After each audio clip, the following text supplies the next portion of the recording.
love you like the smile on your face and the one eye. Your very hard work and sacrifice. A warm embrace after a long flight. Or your favorite meal when things ain't going right. The sweet serenity after you cry. Or your kiss on the cheek to say goodnight. That one special friend that had you open wide. Or that long date that kept you out all night.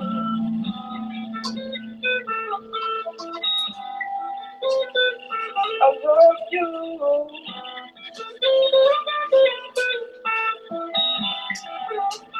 I love you. Oh, no matter how you say it, it only matters what you do. Each day we take the time to tell someone that I love you. What's up? What's up? What's up, YouTube? Spiritual influences tonight of disease. Thanks for tuning in live and direct.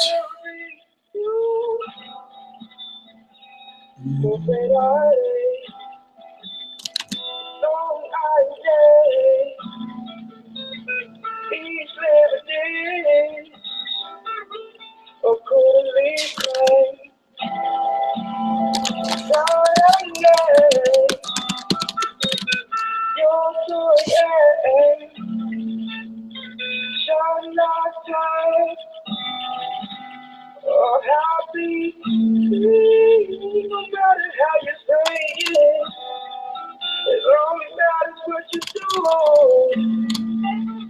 Your love is universal, and don't know that someone's loving you. No matter how you say it, only matters what you do. Don't you love it? Each day we take the time. Tell someone that I love you.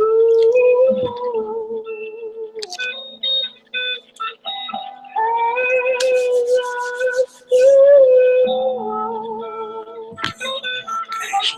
Yeah. It's my man Santos blowing it down.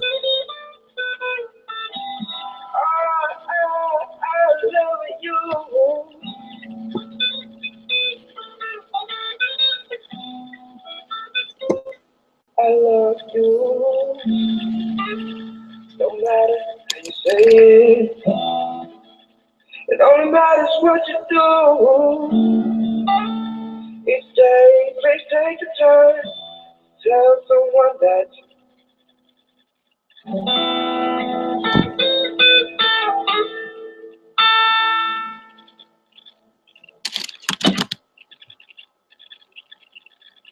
Good evening, citizens of Earth. Welcome, human. I'm here to tell you that the future of your planet is at stake. Just to ask you to try to stay calm, and it's important for everyone not to panic. I'm authorized to assure you. It's gonna be fun tonight. I'm multitasking. I like that. Sometimes sit back and relax. Have fun. Move a lot of stuff around. It'll be fine. We work for a highly funded yet unofficial government agency. Our mission It's live radio. is to monitor extraterrestrial activity on Earth. We are the men in black. You know what the difference is between you and me? I make this look good. It's awesome, baby!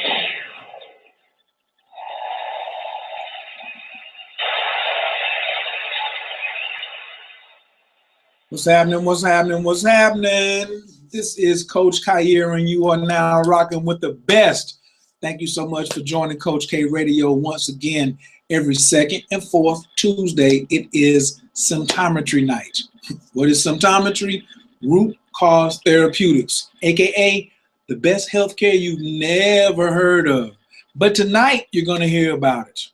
Where does symptometry come from? Is it brand new? To a lot of people's ears, absolutely. But to a lot of people, it is a lifesaver. It is the lifesaver. It is probably what we've been waiting on this planet for about 10,000 years. If you want to see what else symptometry has done, guess what?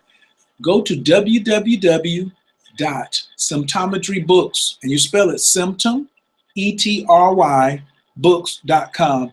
And we've got about 80 of former shows on there, 2 to 3 hours of nothing but scientific facts, talking about diet, health, emotions, nurturing, relaxation techniques. It doesn't matter what disease it is. I think pretty much I've covered the gambit. Anything I've been nosy about or curious about, and as a student of symptometry, that's right, symptometry is it's an art form, you know, but it's also inside of the American School of Symptometry, because we are also wanting to uplift fallen humanity by way of what I would call a superior system. Some people will say it's advanced, but it's so simple. Like, it's going to be so many things that you're going to hear, and you're going to be like, man, that was really simple. So tonight, I'm putting a twist on it because, like I said, if you go to symptometrybooks.com, you will see ADHD, erectile dysfunction, cancer, AIDS, STDs. I don't think we've done anything on blindness. We've done things on hearing problems. We've done a couple of shows on eczema, fibroids, a lot of shows on women's health. I mean, like, just amazing, right? And we've talked about the diets, the vegetarian diets, the eat right for your blood type diet, just all of that. And we're here. We love when people just come and just bring us questions. We don't feel like you're challenging us. No, because you've never heard of it, because we don't feel there's anything to challenge. How are you going to challenge curing is provable? How can you challenge results? You know, it's just sit around if you're new. If you've been here for like going on 3 years now with symptometry and here at Coach K Radio on Tuesday nights, hey, welcome back, welcome back. I give you a standing ovation. And you know what else? This is a dream come true. Yeah, that we can come back each and every Tuesday with something hot. So tonight, woo, Dr. Nardy, Maxwell Nardy, Google him, N-A-R-T-E-Y. We talked this morning, and I was talking to him about a certain issue that I wanted to discuss in symptometry, and we got into the spiritual aspects of it.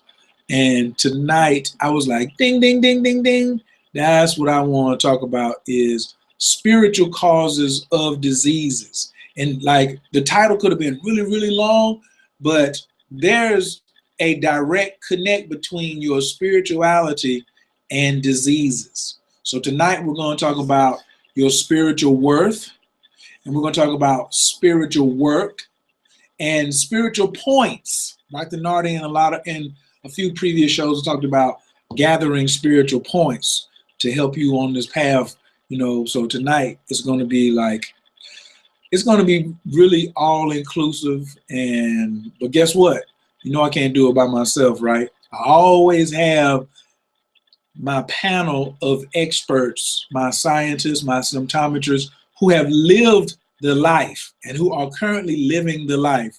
So without further ado, I want y'all to get up on your feet, put your hands together for my friend and yours. He is the director of the American School of Symptometry. He's my personal symptometrist and my doctor. 9 years he was a vegetarian, 14 years he Oriental medicine, acupuncture, body talk, yoga, qigongs, an engineer, a graduate of Norfolk State. He's also an Omega man. Like, he's a husband, he's a great son, he's a wonderful friend, he's a confidant. I mean, he's just all around big time. Y'all put y'all hands together for Dr. Charlie Abbott.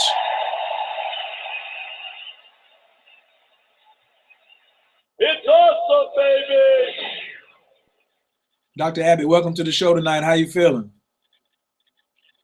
Thank you, Coach. I'm feeling great, man. You know, it must be an 11-11 type thing tonight, because you went all the way in on that.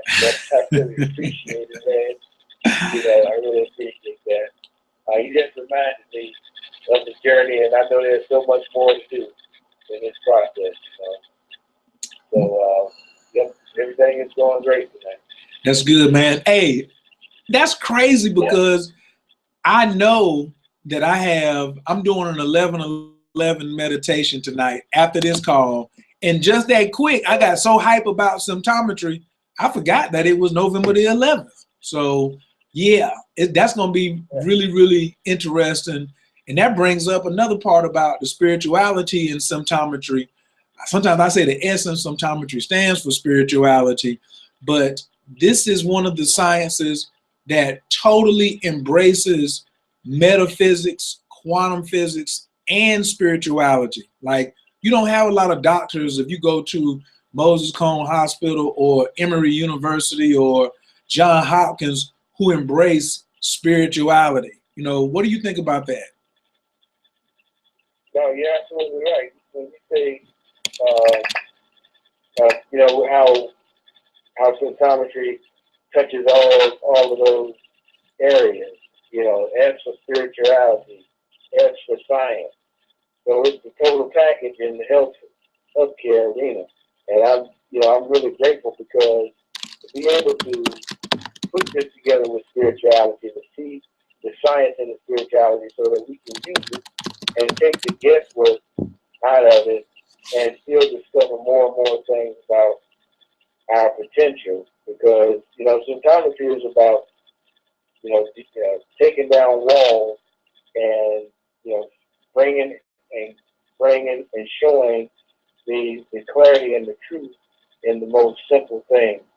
And when you speak about spirituality and diseases that are related to it, you know, that all comes from my understanding of it's not knowing, being uninformed or ignorant. And as you know, the definition of science is to know. So that's our main goal in symptometry, is to know exactly what we're doing, and so that we can cure disease and also enlighten the world. You took well, I was going to use another word, but then when you said enlighten the world, I was going to say, like Beyonce said, let me upgrade you. Because to me, yeah, because to me, symptometry, symptometry to me is an upgrade. Like, I've tried all the diets. I've tried all the systems, like, but I tried them more from like a cult type following because it was popular or the marketing was good. And I heard other people doing it. And I was like, and they made very compelling arguments. I was moved into diet by very compelling arguments, or I followed some systems because some healers, quote unquote, or who had doctor in front of their name, but they weren't really doctors. They had like Hollywood clientele. And I'd be like, well, if they treated Michael Jackson or Steven Seagal or Hollywood clientele, then they must be the truth. And come to find out, they didn't have the scientific backing that really satisfied me and my Virgo rising intellect. So I'm really glad that I've been upgraded. I've noticed your growth as well. You turned me on to symptometry, but I remember when we first met, Dr. Abbott was a stone cold vegetarian. He gave me a ride home one day, everybody. I don't tell this story often. And he said, man, you got a buffet out here in the front yard. I said, a buffet in the front yard? He said, yeah, you got this over here, you got this over here. He started pulling stuff out the ground and chewing on it. He was like, taste this, taste this.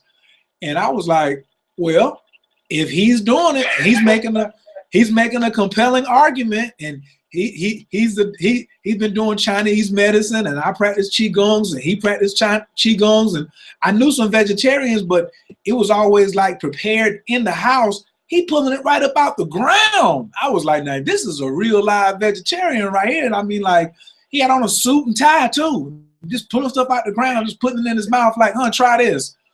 Do you remember that day? Yeah, I remember that day, man. I truly remember that day, man. I think you were out there also doing twin ups in the backyard, but I definitely remember that day. in the things that were growing in your yard that particular day. But that goes to show you the growth that we both had and the corrections that were made, because, you know, when we sit back and think about it, I mean, what actually ran across that yard that day? 2 weeks ago. You know, if somebody, with a dog or a cat or something, decide to, you know, water that flower or that grass. So now really understanding the science behind things and the microbes and the antigens that could really affect us, we were really doing some guesswork, and it was the blind leads the blind. You didn't mention something about eyesight tonight, so to make that point, it was a time. But, you know, again, that's where I find most of the people that I have conversations with, they are still in a place like that. And if they are open to hear the truth, then they can see and accept symptometry for what it's worth, and then know that is the next step to graduation, to moving into the world of knowing around cell nourishment, as opposed to using what our ancestors used, using what our forefathers used to deal with their diseases and sicknesses, but actually now being able to steal the colors, because that's the great thing about this company. There's still so much more work to do. And when Dr. Nardy says that, you go, yeah, that's right. And when he says that, it really brings a responsibility to all of us, and the people that are in the American Schools of Symptometry, Dr. Wanek, all the other students, Dr. Patrick, all of these individuals that are involved in this process. Coach Kai, you out here spreading the word, bringing symptometry to the forefront. So we definitely appreciate that, but there's so much more to do, and look how far we've come. And then, being that's life and things out of the front yard, man. Thanks. Yes, that was right. We had a dandelion salad. There was some wild onions. It was some wild onions out there. And you just pulling it. Yeah, there was some wild onions out there, and some wild strawberries. We was going ham that day. You know what I'm saying? Like, and I just and so now watch this. So now, hold on. When is the last time that you pulled something straight out the yard? Have you done that lately? No, man. No. It's been a minute. It may not have been. It probably was a month later that I was introduced to symptometry, maybe a few weeks later. So I think at your house was the last time I did the raw filling. But there are people now who take people on herb walks, food walks, the food in your backyard, because that was the theme or the information that I was given and taught, on the spirituality of the individual or illness, and that illness to cure your disease. Everything that is any disease or problem that you have is right there in your backyard that can cure you. Mm. Yep. Yeah, that was the level. Oh, okay, yeah. Whatever you have is growing in your backyard. It would be the red clover. You always see red clover and white clover out there. So those are supposed to be the blood purifiers and things like that. But how far we've come. Hey, I'm glad we finally got woke up, and I'm glad Dr. Nardy had a science for us, because, ladies and gentlemen, that's not true. It's not true. That's what you thought, but that's not true. Everything that you need to heal you is not in your backyard. You got some problems back in your backyards if you keep trying to just digest it. And I'm talking about especially wild stuff. Now, let me tell you what's in my backyard or what I'm growing next year, so we can just be candid about it. If you got turnip greens, mustard greens, collard greens, green peppers, red onions, okra, maybe some zucchini or some squash, some watermelons and some broccoli, then you good to go. But other than that, you taking a risk, okay? So, and please, I know one of y'all is gonna call in tonight, and you know when you say, well, no more kale, and if you got eczema, leave the cabbage alone, and back up off them big potatoes. And people say, well, what am I gonna eat? Oh my God, I think I'm gonna do a whole show for people that say, well, what am I gonna eat if I can't have that? Oh, listen, that's your parasites talking, but we're gonna get, let's not get too far off. We just having fun tonight, but we're setting y'all up for an excellent show. We're getting ready to bring Dr. Nardy on and talk about the spiritual aspects. Without giving too much of it away, Dr. Abbott, have you seen in your 3+ years of studying with symptometry how spirituality can affect your health? Yes, absolutely, Coach. Yeah, absolutely. I mean, you know, we have that formula for health, TR plus N plus ES equals the enzyme surplus. And because spirituality, you know, if you want to go to the Bible, the first book in the Bible is Genesis. And in Genesis, okay, so that is the beginning. Okay, Dr. Nardy, though, you know, we know it's a scientific fact that the human beings have 75 trillion plus cells, and each cell has 70,000 genes. And there is the word gene and Genesis. Together is the root word. Okay. And then in the beginning, God created Adam. All right. So there's our Adam or atom. Okay. So that is where I begin my journey into spirituality. And there's so much more to go. But I really appreciate if we can even, I mean, there's so much more there, but that's just the beginning. And so definitely I have seen my spiritual growth because I was able to bring the science and the spirituality together, because I was, you know, in Chinese medicine, it's about, you know, the void, and then the one, and then the splitting of the one, which turns into the yin and the yang, and then the 5 elements, which is a part of the stardust system. The stardust, so you have wood, fire, earth, metal, and water. And each one of those has characteristics, talents, seasons, and things like that.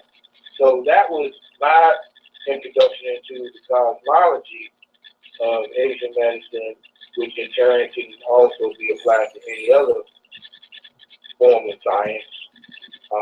But for me, to be able to incorporate that and see that now, tie symptometry and what symptometry brought to it, it just helped me to have a deeper understanding of what spirituality, Tao, teaching, all of those things bring to the table. 99 attributes. You know, any system that you want, we can apply. That's right. Well, tonight I got some big time rocket fuel questions I want to drop on Dr. Nardy, so we're not going to hesitate no longer. Ladies and gentlemen, if you've never heard him before, his name is Maxwell Nartey, Nartey. In certain parts of the world, they call him Uncle N. In other parts of the world, in the martial arts, we call him Sijo Nardy. He got 10 black belts. Yeah, Sijo, not seafood, but Sijo, S-I-J-O. If you don't know what that is, go Google it and see how many Sijos are even in the world. We call him Professor N. Sometimes Professor N is like Professor X, because he just always in like another stratosphere. And but he's also a part-time comedian too. He's a full-time husband. He's a full-time father. He's a full-time researcher. He's a full-time food scientist. He's a full-time metaphysician. He's a full-time quantum physician. He's a full-time, like, he's a father to the fatherless even. I don't know when he sleeps. Y'all please put y'all hands together for the founder of Symptometry. This is Dr. Maxwell Nardy. It's awesome, baby! And the hits just keep on coming. This is a dream come true. Dr. Nardy, welcome to the show this evening. How you feeling? So fine. Thank you very much for inviting me. Thank you. I'm feeling good. And I heard that Abbott's voice over there. Good evening, Dr. Abbott. And I don't know whether Dr. Wanek is in. If she is, fine. Good evening to her. And as usual, the audience, good evening to your great audience. Thank you for inviting me. Doc, yeah, well, I'm gonna start with the back end. My last thing, when do you sleep? How can you like found symptometry, then be a father, then be a husband, then be a researcher, then you a part-time comedian, then you, I know you studying astrology on the side. You got all these things going on. Then you traveling, you're a motivational speaker, and then you're a teacher, and you still have your own clients all over the world. When do you get some sleep? Oh no, I don't have any problem falling asleep at all. I don't sleep. I just collapse, and that's it. And, so if sometimes my body may shut down at 6:30 in the evening. Sometimes, but when I know that I have a show, I have to be on the show. You know, I rearrange all my priorities during the day, so that I have enough time for the show and all that. So I'm a very, very, very flexible person. So I find time to sleep, and I always make sure that I sleep between 5.5 to 6 hours every day. 5.5 to 6 hours. So I have plenty of time to sleep. And my biggest advantage is, since I produce enough brain connectors, it's very easy for me to reorganize things and then be very efficient. This is my big plus. Okay, well, I'm gonna start at the back end. I told you earlier this morning we're gonna talk about spirituality and diseases. Some people may have well, I know not they may, but different definitions of different words. Like a lot of people don't know what the word health is or healthy. There's some people don't know what the word love is. Everybody's got different definitions. What about the definition for spirituality as Dr. Nardy sees it? Oh no, I always start from the cellular level. I always start from the cellular level. And if you abandon the cells, that is where people get lost in the forest of ideas. When you start from the cells, you know that there are forces in the cells. You know there is electricity in the cells. You know there is energy in the cells. And once you start with the cells, you will never get your definition wrong. Always you get it right. So if you're talking about another name for spirituality, it's forces. The spirit, what is it? It's intangible. The force. You know, the force transforms. The force changes things. You have productive forces, you have unproductive forces, you have good forces, you have bad forces, you have positive forces, you have negative forces. And once you start from here, you will never go wrong. Never. So if you are trying to define spirituality, define it in the line of forces. You know, defining the line of forces. Something that transforms, something that moves you, something that makes things happen. You see, and they are all in the invisible side of the world. You see, the invisible side runs the visible side. Everything is invisible, then it becomes visible. So the beginning of every disease is on the invisible side of the human body.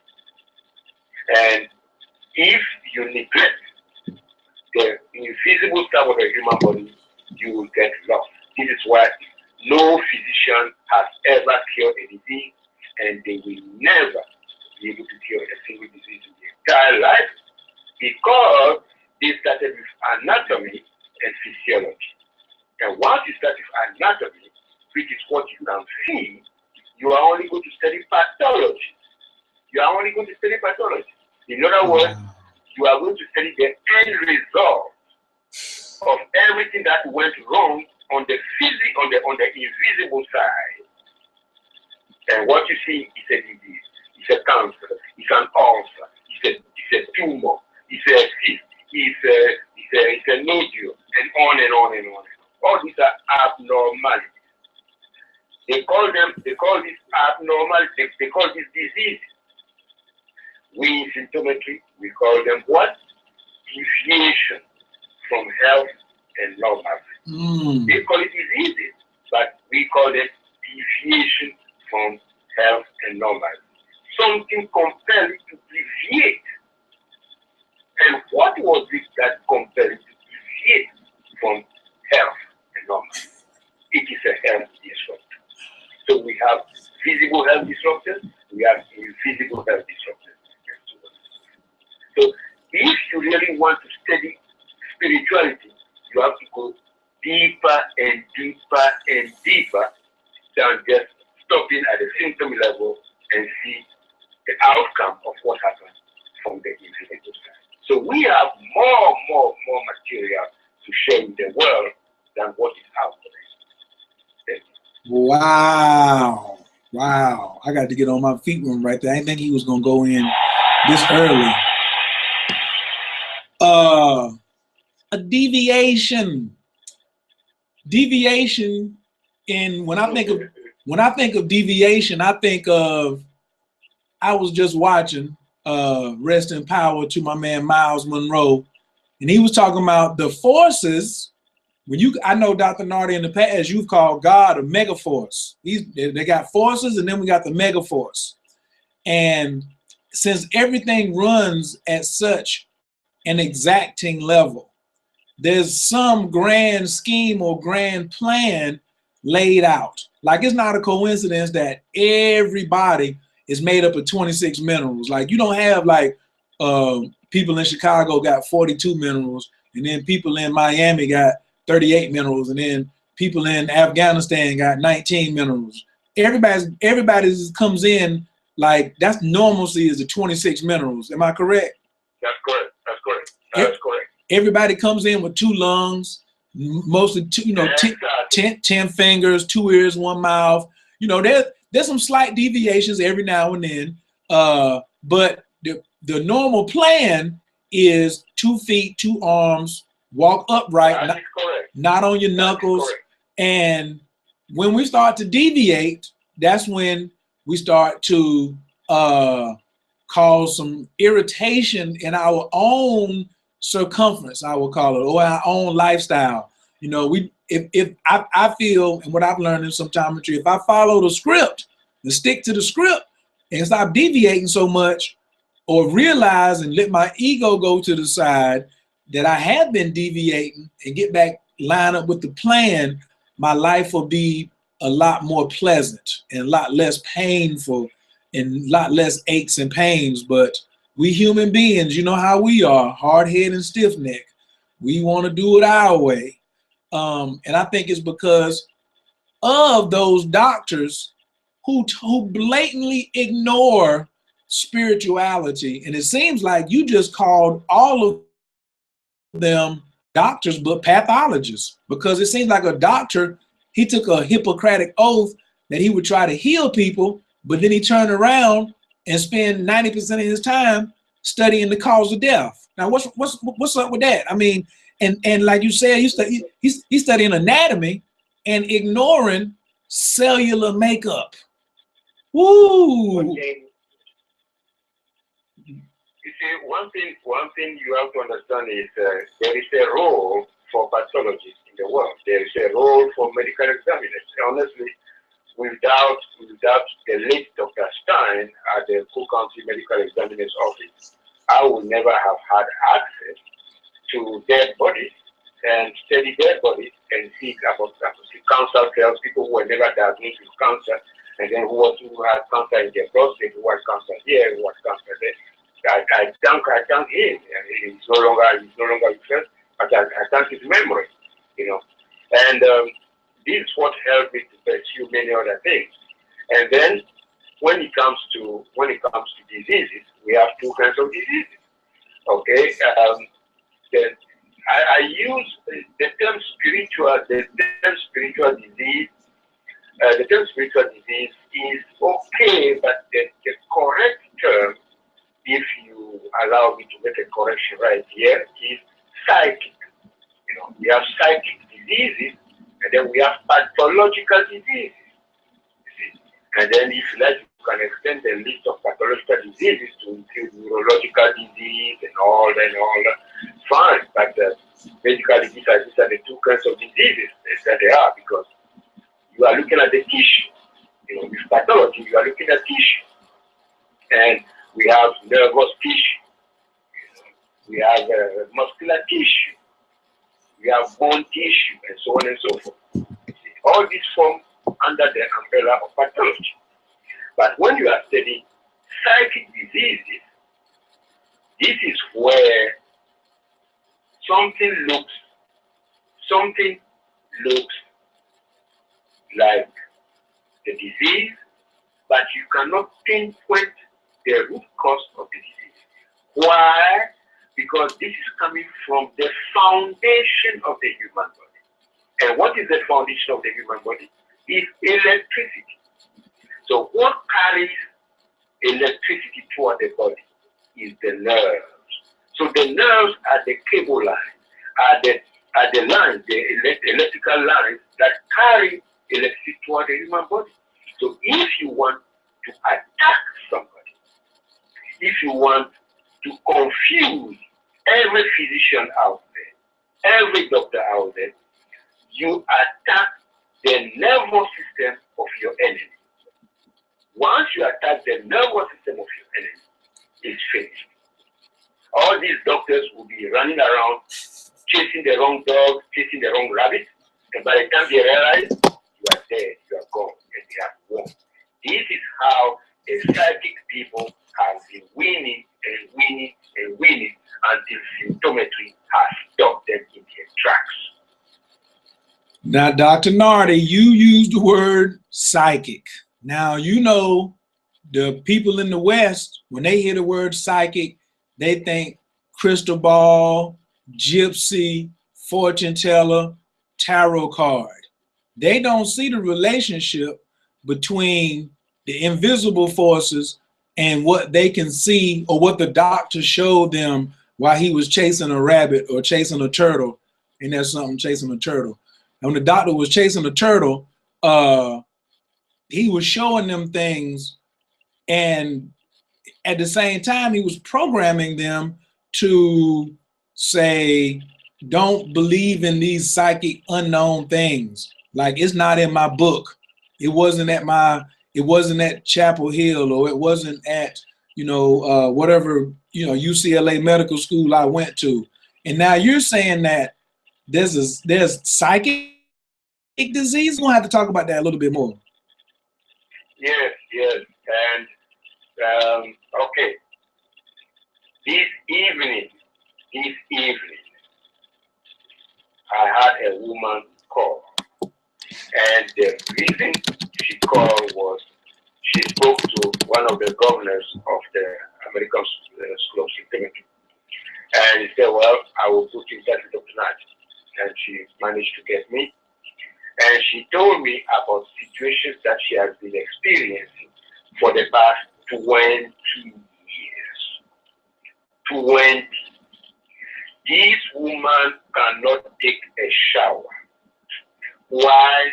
When she is taking a shower, after taking a shower, her body will itch outrageously. Itching. Her body will itch. So what does she do? She just dry cleaning. She just dry, and this has been going on for 20 years. She went to this doctor, she went to this physician, she went here, she went there. No answer, no nothing.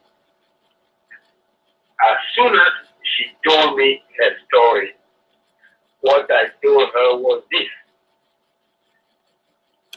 I asked her, does this run in your family?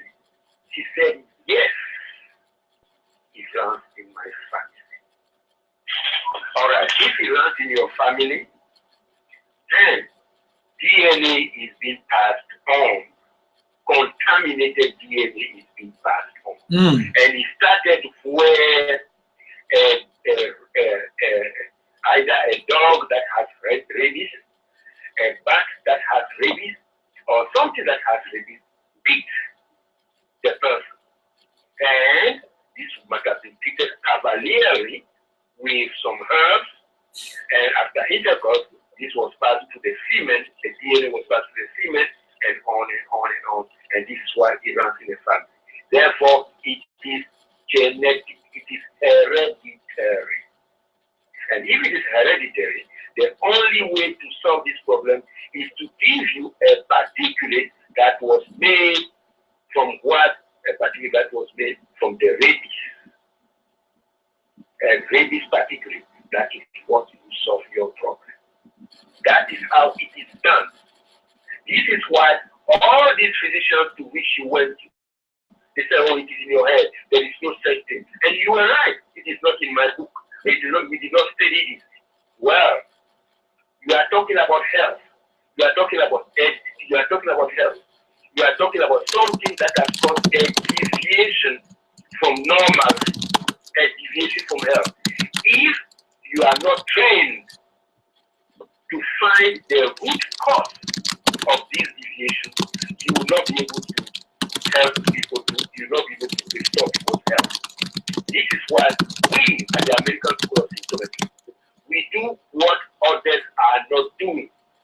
And when they stop, we keep going and keep going and keep going.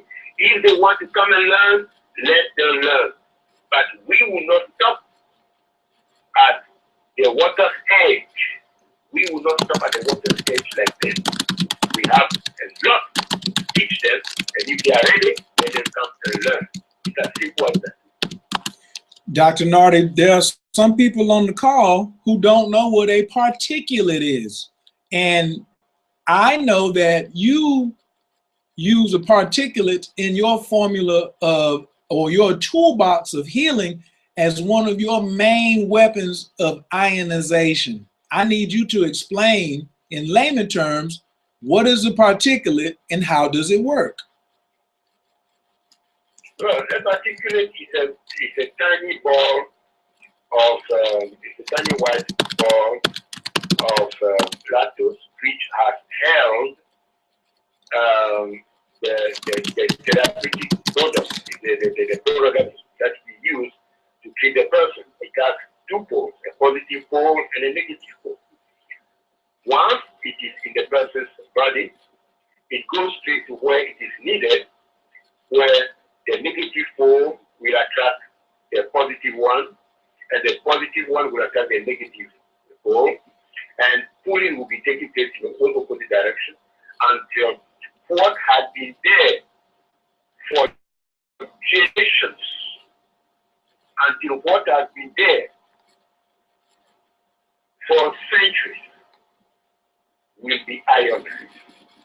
This is how we are able to cure many hereditary and genetic diseases.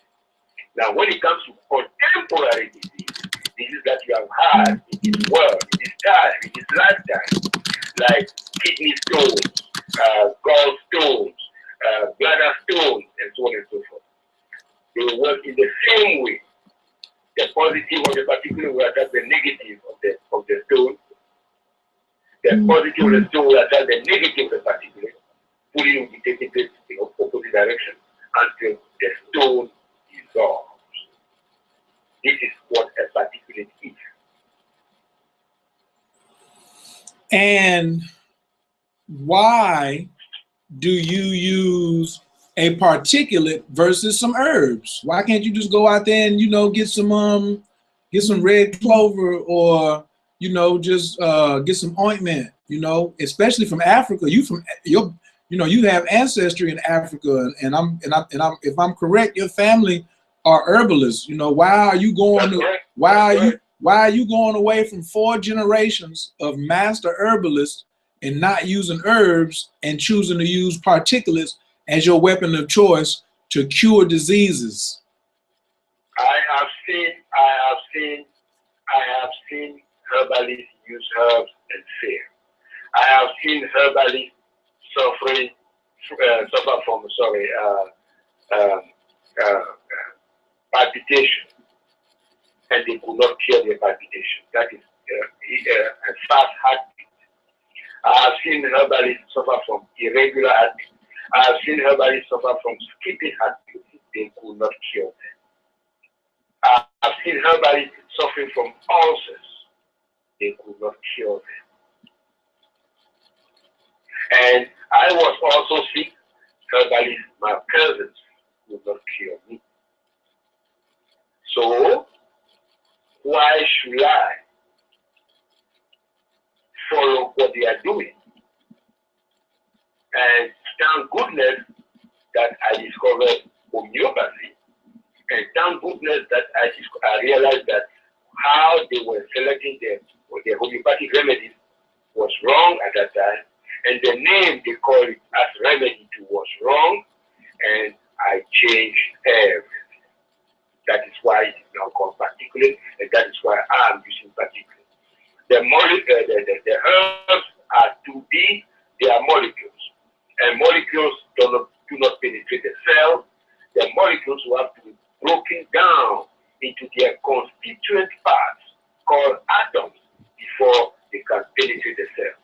And if a particulate is already a group of atoms, then they are ready to penetrate the cell and then do what has to be done so that the person heals. This is why I prefer particulate to herbs. So, in over 20 years of being a symptometrist, how many herbs do you use currently right now? No, the herbs, I've stopped using herbs. Now it's the herbs that have been turned into particulates that I'm using. Like certain diseases, if the particulate that is made from herbs work, I would choose that. If it's a particulate that works, that is made from a mineral, I would choose it. If it's a particulate that is made from an acid, I would choose it. From a salt, I would choose it, and so on and so on. I have a wide variety of particulates from which to make my selection. So I have no problem in selecting the right ones at all. The only problem is that it may take longer to work because the fault lines are deeper, or it may take longer to work because the cells will not yield for reasons best known to themselves. But I know what to do. Yes, yes, yes. Round of applause for everybody getting that a quick lesson today on the difference between herbs and particulates. It's a dream come true. We're trying to get to the subatomic level where the spirit is at. So now I got to move over to this spiritual work and spiritual worth. And I often hear you saying, Khair, you gotta accumulate spiritual points. Now, I've never heard a doctor. I've been getting physicals all my life. I ain't never heard a doctor tell me to have optimal wellness. I need to be gathering spiritual points. Like, even if you Google spiritual points, I don't think we're gonna see your name or your face or anything, you know. So what are spiritual points? Why do I need to be gathering them? And what's that got to do with my health and how I feel? Yes, spiritual points are very, very important because, you see, angels, you hear the word angels. Well, when you are Roman Catholic, you hear about angels. When you are, in other words, let me put this way, when you are Christian and you read the Bible, you hear about the angels, you know, Archangel, Michael, Gabriel, this and that. If you are a Muslim, you know that, okay, it's the angel Gabriel who opened the door for the prophet, you know. But what you have to do is you have to go beyond the angel and know exactly what they are. You see, in spirituality, you know that these are forces. And you also must know that whatever comes to you, either you have earned it, you have deserved it, or you don't deserve it.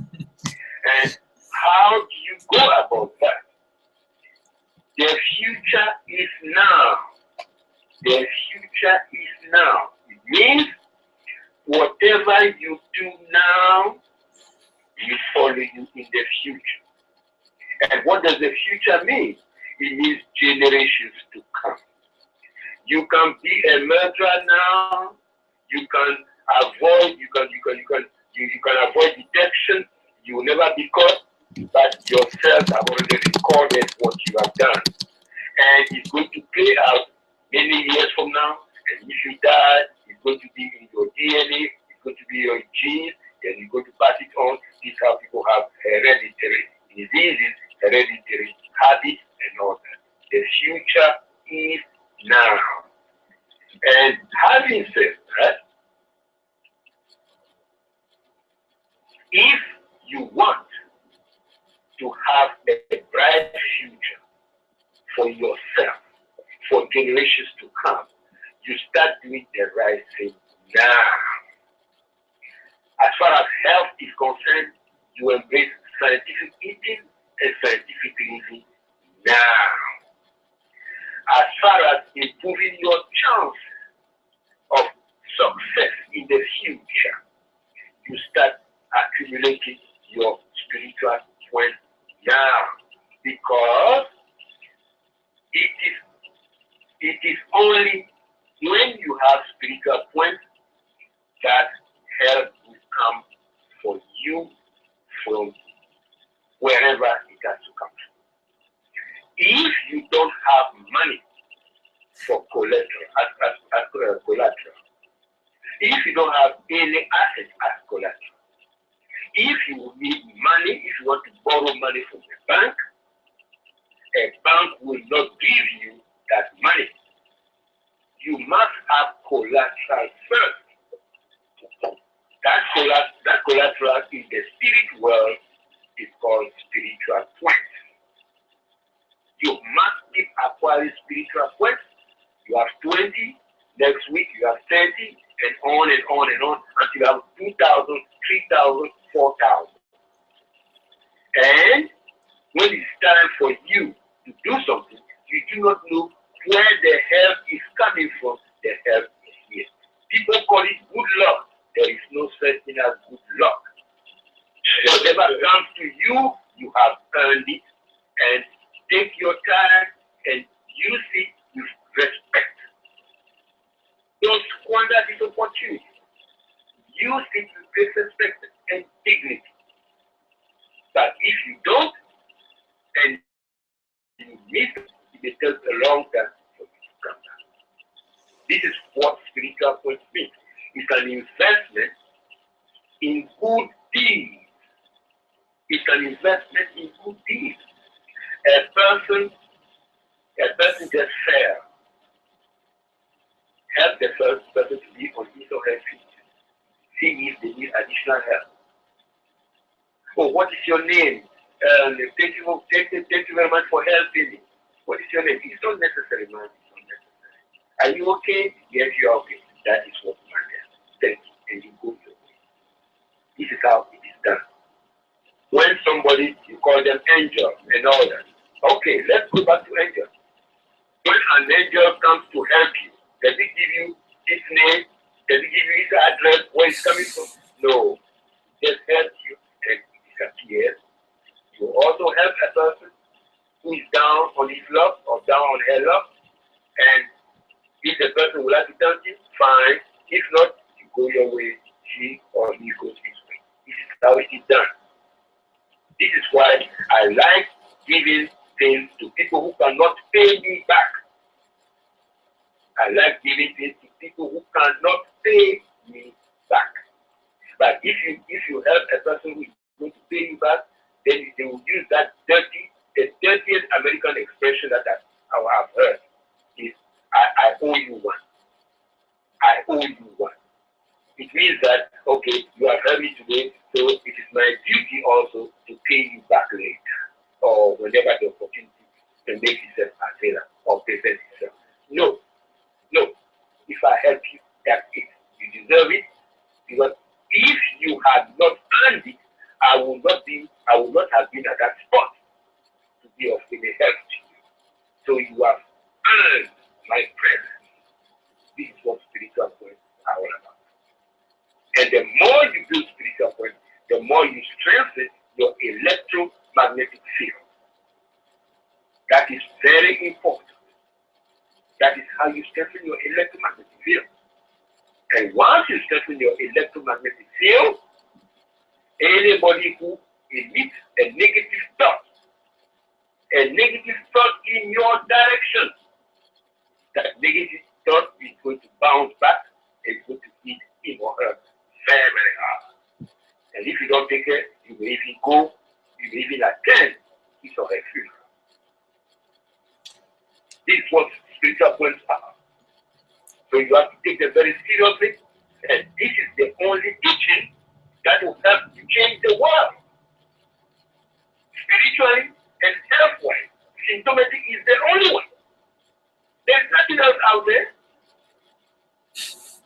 Health-wise is symptometry, scientific eating and living, and nurturing, ionization. And spiritually, do good to your next person, to the next door neighbor. Do good to the person, to a complete stranger, except you know that you have evil intention to hurt you or something, then you pass. That's it.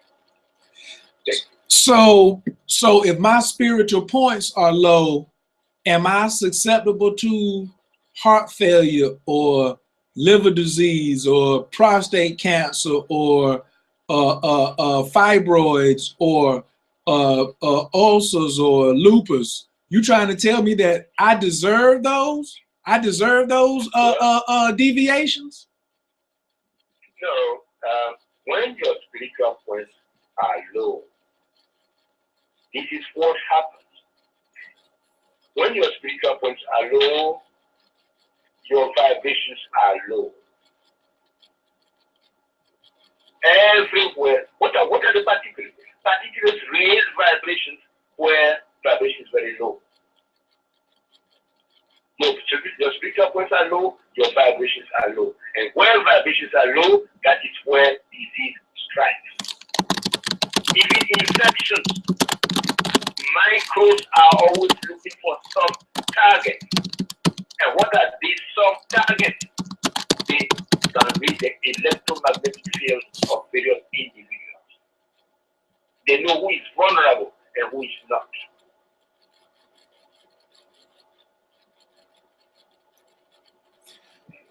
So I got to get my spiritual, well, not only that's like you said, that's a portion of it. So scientific eating, doing good to others, and ionization. That's the formula? Yes, that's the formula that will give you, that will put you in the right track. Yes. All right. Now, earlier you talked about the nurturing. And of course nurturing. Now, earlier you talked about central nervous system, and you talked about electromagnetic field, and then you talked about if negative energy, such as somebody, let's just go there and say somebody working roots on you, or somebody want to put a spell on you, because to me there's a low end of spirituality and there's a high end of spirituality, like praying for someone who has a disease. To me, that's a high end of spirituality. And then a low end of spirituality is trying to curse someone so they will not be so successful. The first thing that comes to mind is the Lohan curse. A lot of people, 98% probably of the population, has never heard of the Lohan curse. I need you to describe to me, what is the Lohan curse and how does it affect people, black and white? So the Lohan curse is the Lohan curse has its origin in the cradle of human civilization, and the cradle of human civilization is Africa. And earthquakes occurred, split landmarks into several continents, into several tiny landmarks called islands, and so on and so forth. And the world scattered, people scattered all over the world.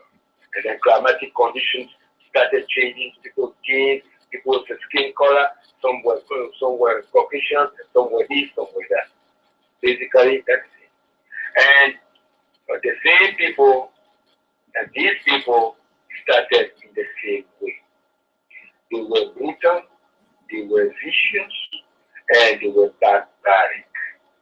And well, we all of us have genes going, stretching as far back as those days, those years.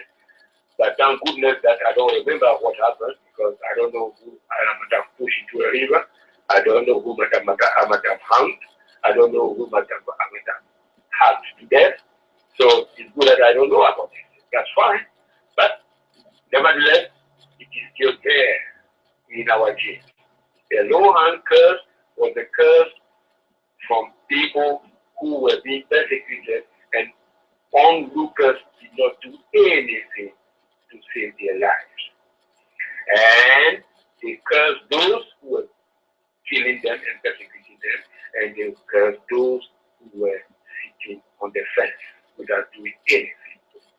This curse was passed on and on and on. And what is this curse all about? That curse prevents a person from doing well. That curse keeps a person in the cycle of violence, viciousness, malice. That curse makes it difficult for a person to prosper. And it is people in different parts of the world who are experiencing it. You may tie this to economics. Okay, it's because they are not working hard enough. But why are they not making the right choice? Why do they keep going to the wrong doctor?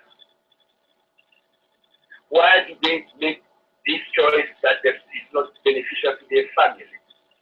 Why are they stuck in this situation? Why can't they pull themselves out of this situation?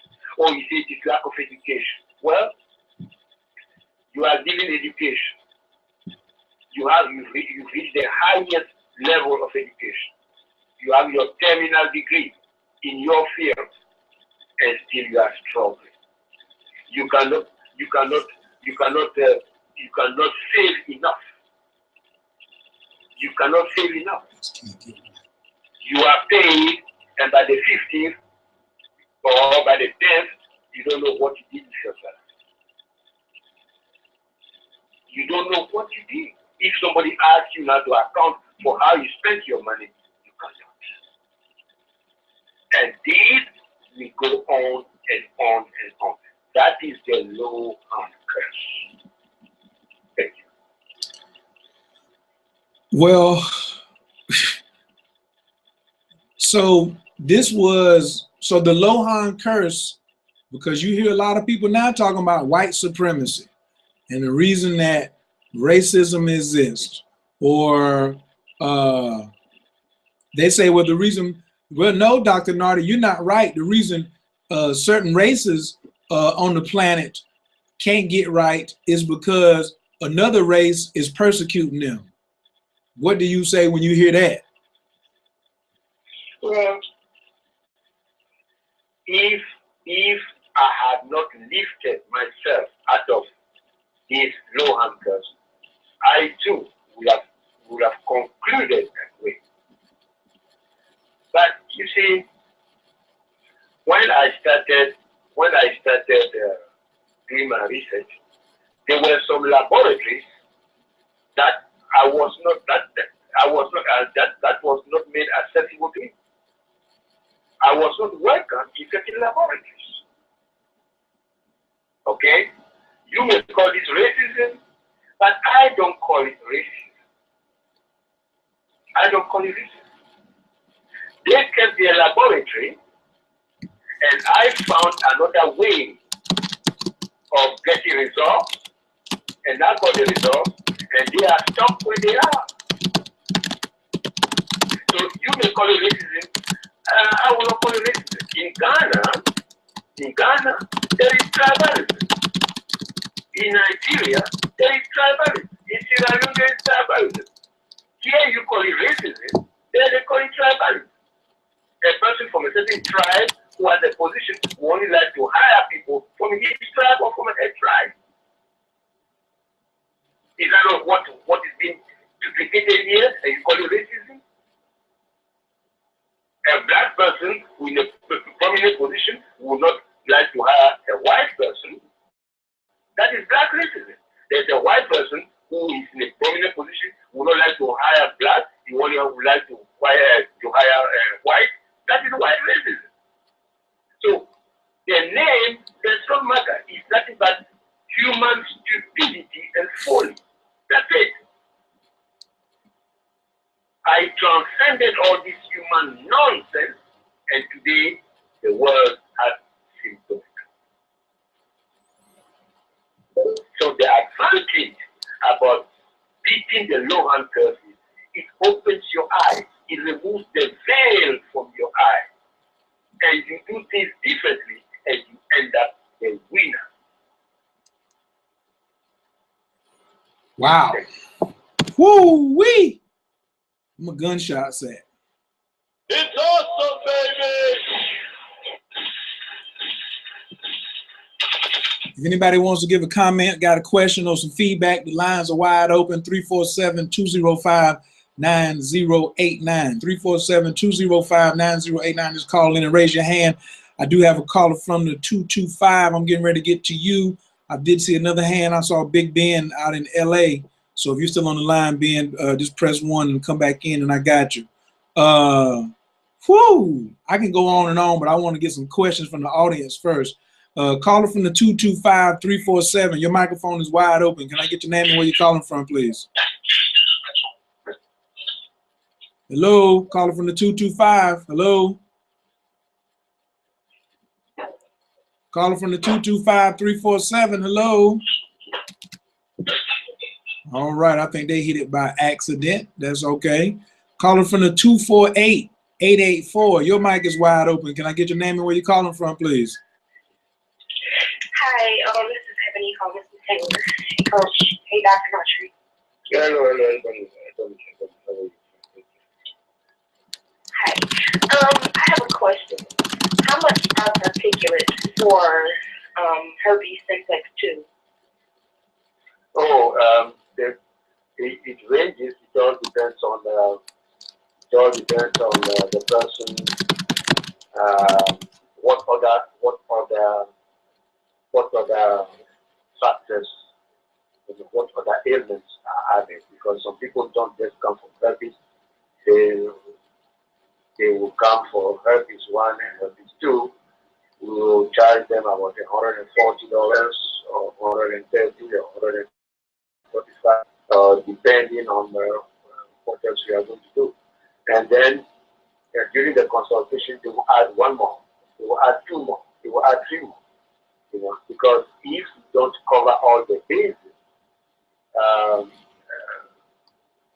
the person is not going to be fast enough. The healing will not be fast. So I can give you the price for herpes 1 and 2, but that price will have to be revised. But this is where you can start. You can start if you want a ballpark figure. You can start from there. Okay. Do you have like would that come from like a plan on eating and, different things that I would be able to do to eradicate it? Exactly. There are certain food that you will not eat and all that. There are certain food that you will not eat. And we'll tell you why you don't have to eat this food. Because this is how you have been feeding. This is how you have been feeding the virus. And what I told you, I said something about this woman who had this itchiness after showering for 20 years, and she also has migraine. She also has this. She also has this. Then I told her that the very first thing you have to do is you don't have to eat nuts anymore. No more nuts. Then she screamed.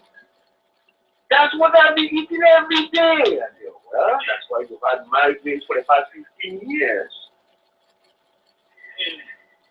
You see, so the prescription is there, but the diet too will have to change based on scientific reasons. Okay. Dr. Nardy, I just want to piggyback on that and ask, is there a spiritual significance when that you may see when somebody comes to you and they have, for example, a herpes deviation?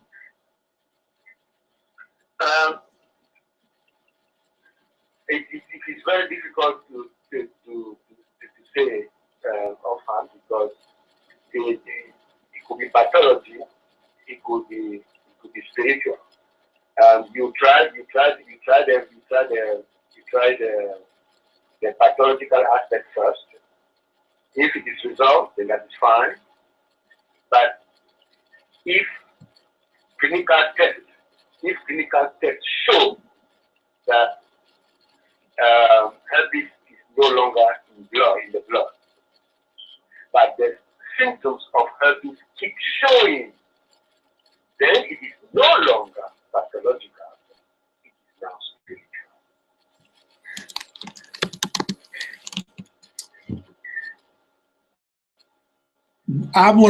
My question is more to like the root. You said things start in the invisible before they come into the visible. Is that like a broad field, or is that from behavior, or is that growth factors? Can you just, explain a little bit more to me? No. I said every disease starts from the invisible side. For instance, okay, you have an ulcer in your. I'm hearing some interferences. There is something happening. I don't know. Something in my ear. Okay, go ahead. Can you hear it too? Yes, I fixed it. Go ahead. Okay, thank you. All right. For instance, there is a tiny ulcer on your palate or on your gum.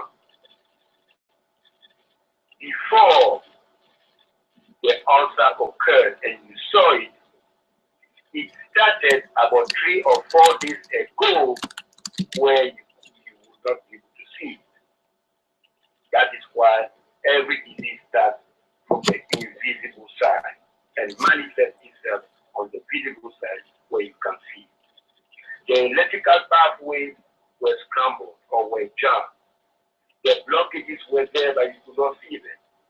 This is what is preventing nourishment from reaching all the different segments of the gum.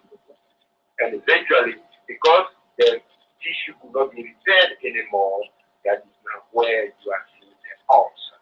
So it started days ago in the invisible side. Every disease starts from the invisible side and manifests itself as pathology or as tissue deterioration or ulcer, lump, whatever, on the visible side. Thank you. Ebony, was that helpful? Oh yes, thank you so much, and I can very much relate to there being spiritual aspects that need to be worked on because, hey, I'm living proof of it. So I will be getting with you, and thanks again, Coach, for another wonderful show. And you guys have a great night. Okay, thank you. Thank you, Ebony. Thank you. Thanks.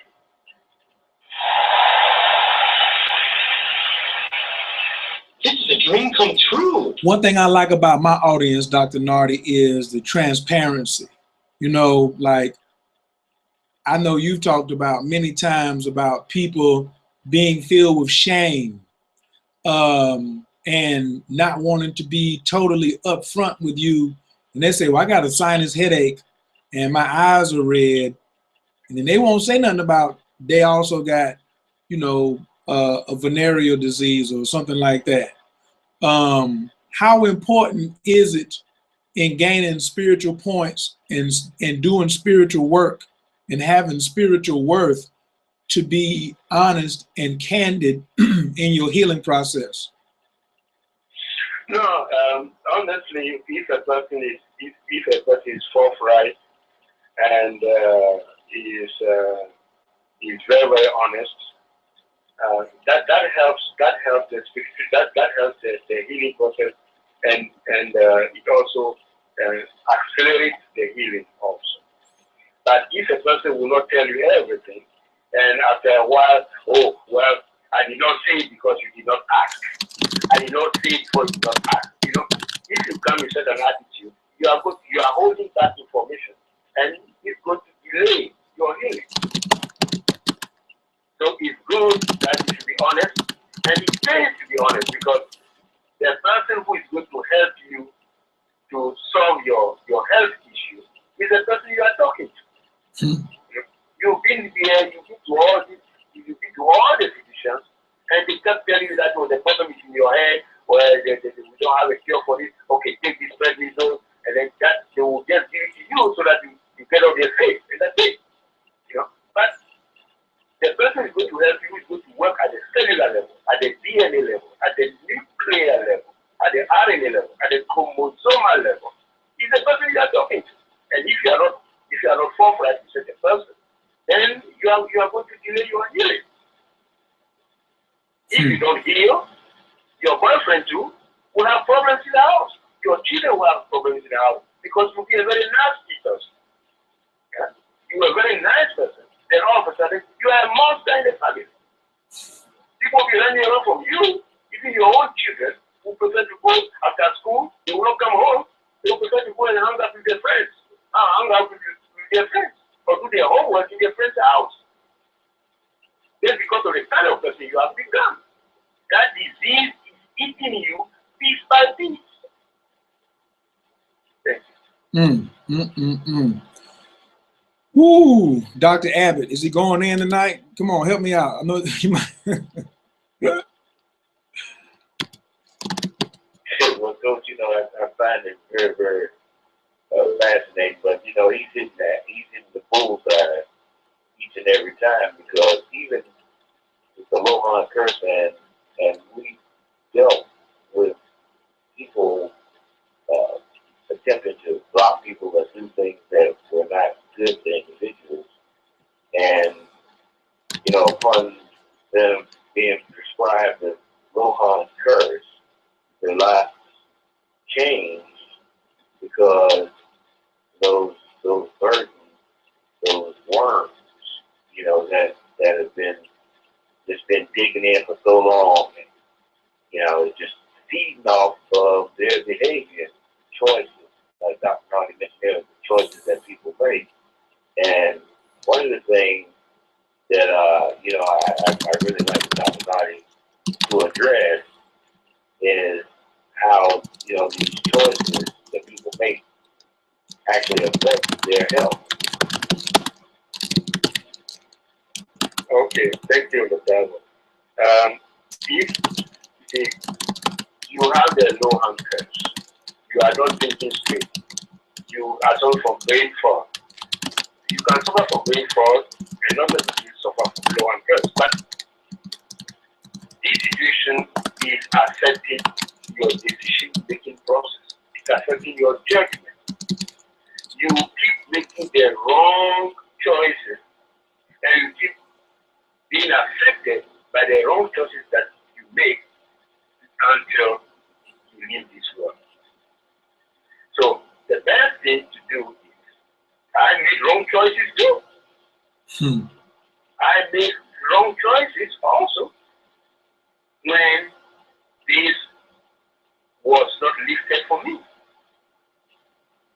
I made the wrong choices, and now I understand why even people are being introduced to the person who is going to help them, but they are not convinced that they are good enough to help them.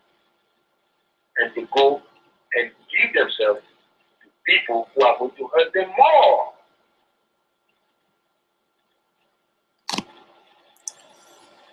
So the choices that you make, if you have clarity of mind, you always end up making the right choice. And the right choice will be beneficial to yourself. But if your own self have given up on you, yourselves will begin to self-destruct. And once your cells are destroying themselves, there is nothing you can do. You are going down. Okay. Now here we go. Dr. Nardy, you used the word cellular self-destruction, and I say the cells retaliate because they pissed off because you mistreating me. You demanding that I do what you want me to do. It's like driving a car. You don't want to put no oil in it, you know? And so is there a difference between, or is the word cellular retaliation the same as cellular self-destruction, or is there a difference? No, I think that it is appropriate. Cell retaliation is appropriate. I mean, they have been with you. They have worked hard for you. They have built your body for you, you see.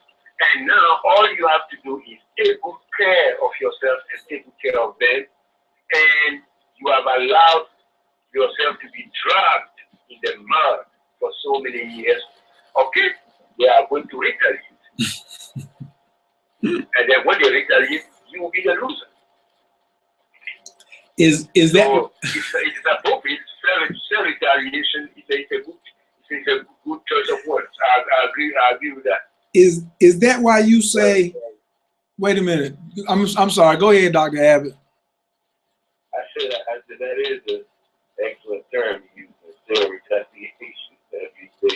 They turn on you, and you know exactly. Yes, but you know, if you have no clue as to it is your cells, you know, that goes into the whole notion and the thought that, you know, this is a spiritual journey. The greatest war is the war that goes on inside of the human body.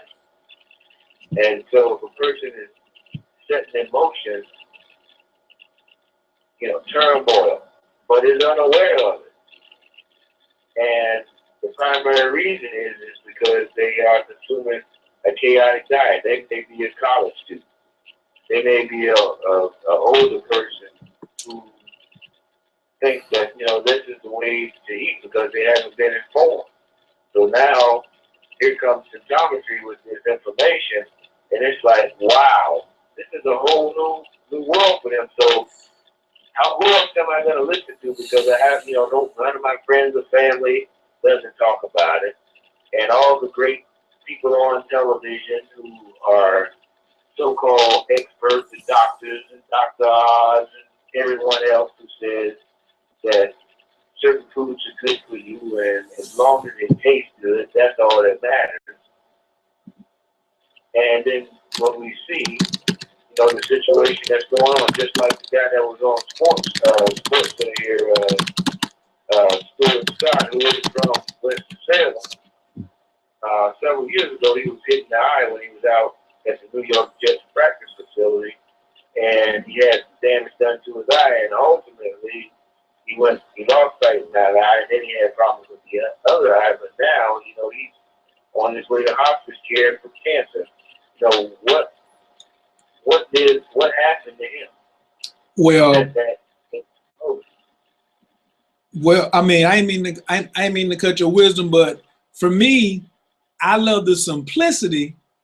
Symptometry, the essence in symptometry also is simplicity. So I look at, when I think of nurturing, I think of man and woman. So I think as the person, the human as the man, and the cells as the woman.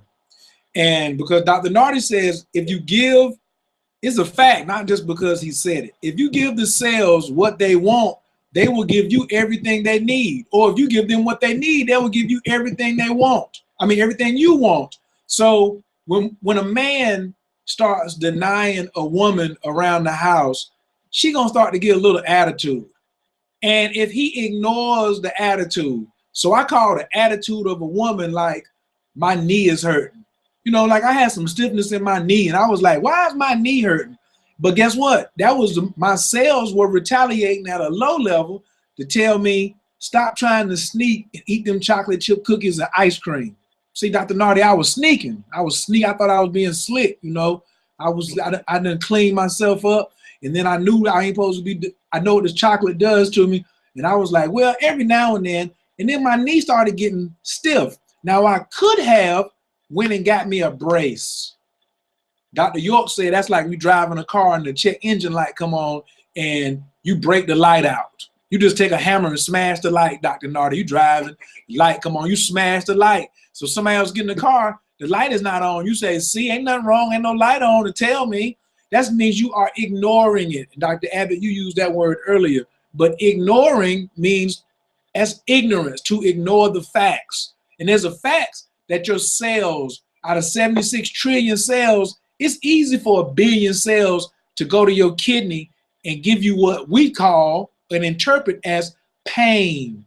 I don't call it pain no more, I call it signals. Dr. Nardy, is that okay if I call pain a signal from my cells? No, a symptom is a signal, it's a code. If you interpret it correctly, it's a code that must be properly deciphered so that you know what the cells are talking about. You have to know what the cells want.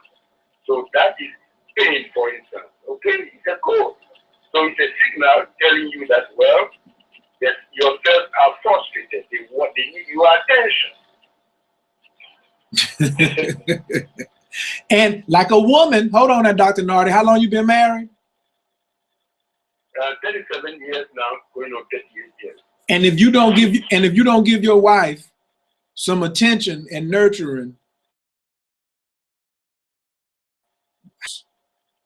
oh, the environment will be hostile. whoa. Hostile or uncomfortable? Which one? There will be turbulence, there will be unease, there will be discomfort, and then eventually there will be hostility. Look, we're gonna go with the first response. You've been married 37 years. We're gonna go with your first response. You say it's gonna be hostile up in that joker. So that means it'll be safe to say that in a relationship with my cells, if I'm not nurturing them because of my ignorance and giving them what they require, then all of a sudden they're gonna start reacting or retaliating in a hostile way. Is that correct? That is correct. That is correct. That is the conflict between the mind and the cells. Oh, that is the conflict between the mind and the cells. The cells want something, and the mind makes their own choice. There we go. What are some of the habits that we knucklehead human beings do to cause the mind to be undernourished and make bad choices? Well, it's just because we allow our senses to have the best of us. You know, when you are driving and then the McDonald's smells good, well, some fries or something like this, you would like to make a quick left turn and go to the drive-thru and get something. It's your olfactory nerve that caused the problem. You see? Then what about your eyes? You see? What about your eyes? Your visuals, what about your eyes? All these are there to help us navigate this planet, but we allow this to distract us, to get us away from the focus. The focus is nourishment of the cell, but because we are distracted, we end up damaging the cells. We end up malnourishing ourselves. So we have to pay for what we need. Dr. Nardy, in World War II, the philosophy to get young men to come into the draft and go into the war, and they still live by, they said, eat, drink, and be merry, for tomorrow we may die. That means you can do whatever. That's history. They said you could drink as much as you want. You know what I'm saying? Because you don't know. They sold them. They sold them on that. You know how this colonialism and this capitalistic marketing monster does? It sold the American public, black, white, Chinese, gorilla, monkey, every race in America is like, oh, I can just eat what I want to because I can eat, drink, be merry, because for tomorrow I may die. Yeah, but is it not our grandfathers? Is it not our grandfathers and all that who passed down the liver diseases and the kidney diseases and the heart diseases to us, and this is what we are struggling with now that we have to solve? Is that not what they did to us? Oh. And the future is now. The future is now. All right. So listen, for those of you all, now Dr. Nardy knows he knows I'm serious, but I'm making a parody of that scenario. You cannot just put anything in your mouth because well, let me back up. If you want to align holistic healing with scientific eating, then you have to have more knowledge of the spiritual, including the spirituality of plants. Would that be correct to surmise, Dr. Nardy? Yes, that is correct. That is correct. Yes, you see, because one thing we were taught when we were studying herbs is by those who knew more than we are. Those who knew more than we did at that time was that they would take us to the brush, they would take us to the forest, and they would identify certain herbs. And even though some herbs look identical, they will tell you they're different. And when you look very closely, yes, there's a difference. And they say, well, the words and the plants communicate. The plants communicate with them. But at that time, I was not advanced in what I was doing, so I could not understand what the master herbalist was teaching us. But yes, spirituality also in the plants. Don't forget that plants also have DNA. Plants also have cells, and cells also communicate with each other before they produce food for themselves and food for the human race. Everything is about communication. And how did this communication come about? There are forces in these cells, and force equals spirituality. We got to get back to the callers. I got another caller on the line. Big Ben from California. Your microphone is wide open. What's going on tonight, Big Ben? Hey, what's up, Coach? Dr. Abbott, Dr. Nardy, greetings. Oh, yes, there, Coach. Yeah. Oh, man. Is that Big Ben? Yes, sir. Okay, good. Yes, I'm sitting back. I'm listening to the beginning of the program, and you are dropping so much knowledge that it is stimulating mentally, and the neurons in my brain are just going firing. And it's kind of like makes sense as you start talking about pathology, and it does serve a purpose, but not for sharing. It serves a purpose to understand how the body got to a certain condition. And the thing is, when that person's dead, you can study the pathology and say this and this and this, kind of like CSI. But if you're in the aspect of bringing life to a person, you're going to understand their energy and how their energy is disrupted, and then how that goes along with the nerves in the brain as well as the spirit. Because everybody knows when somebody's on their deathbed, the little line goes ding, ding, ding. And when it's no longer no activity or no electricity, it goes ding. And the reason being is because the system, which your body has several of, and the organs govern certain things, they have certain responsibilities, and they can only do what they're designed to do. And at the aspect of the cells, like you said, the aspect of nutrition on the atomic level, where you start having the polarities, the negative and positive polarities. And if you have it off, that's where the particulates start to come in, and it's a kind of a solution, a counteractive to the problems that you created that have been functioning, they continue to function because that's what your body does. It continues to function based upon how you, in essence, partake in your daily activity. And the aspect, when you start talking about the spiritual wealth and people not knowing, you know, I'm going to have to rewind the table and get that one, write that one down. And it's just that by you doing certain things, you change your energy field. And it's kind of like in the Bible, it talks about if you talk bad about somebody, it's going to come back tenfold. That's correct. Okay? And the same thing when you do something for somebody, it's not about the human aspect of the currency, which is what everybody's focusing on, because people don't know, or if people do or don't know, the money that we spend is called trick currency. But there's a spiritual currency, in essence, that doesn't have mundane value, but it has a higher value, but nobody's teaching that. Nobody's aware of that because, one, we don't study for ourselves. We, in essence, become pack animals, and at the same time, when I say pack animals, we let somebody tell us something. We never met this person, and we won't take research that is handed down to us, and even if it's handed down to us from our parents. We have to examine it and study it and see if it's scientifically correct. That's where, you know, you start talking about the herbs and all these different things. Those are good to a certain extent.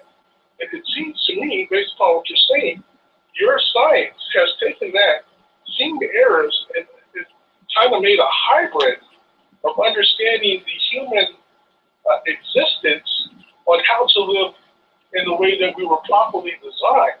And the thing about that is you're going to have counter forces because it's going to affect their profits.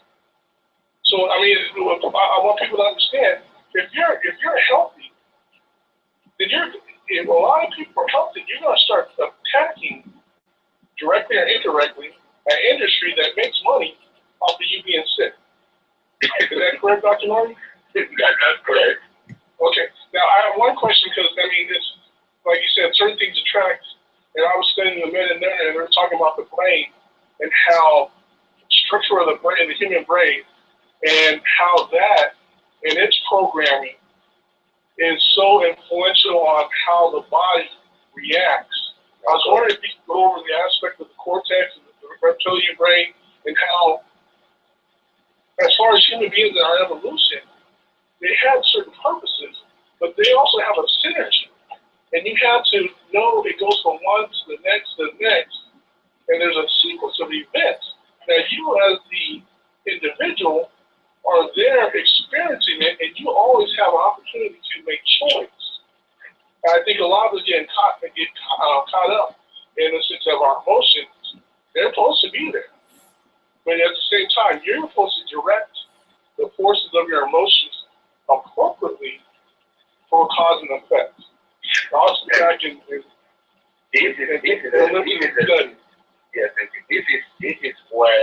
This is where we talk about empowerment.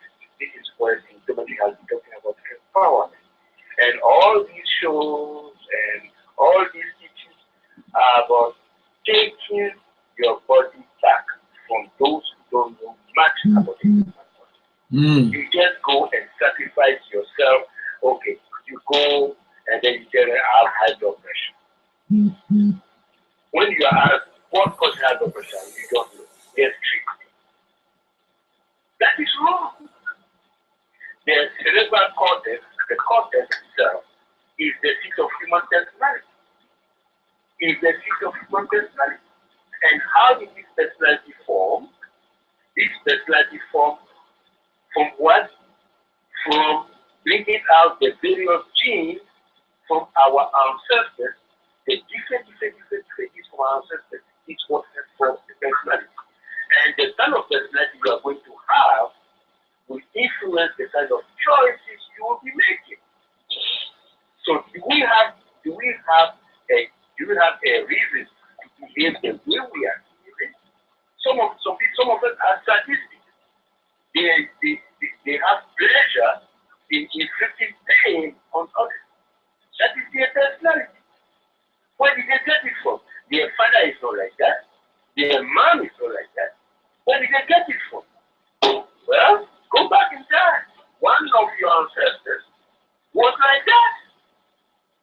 And that was the dominant personality that manifested itself in this child.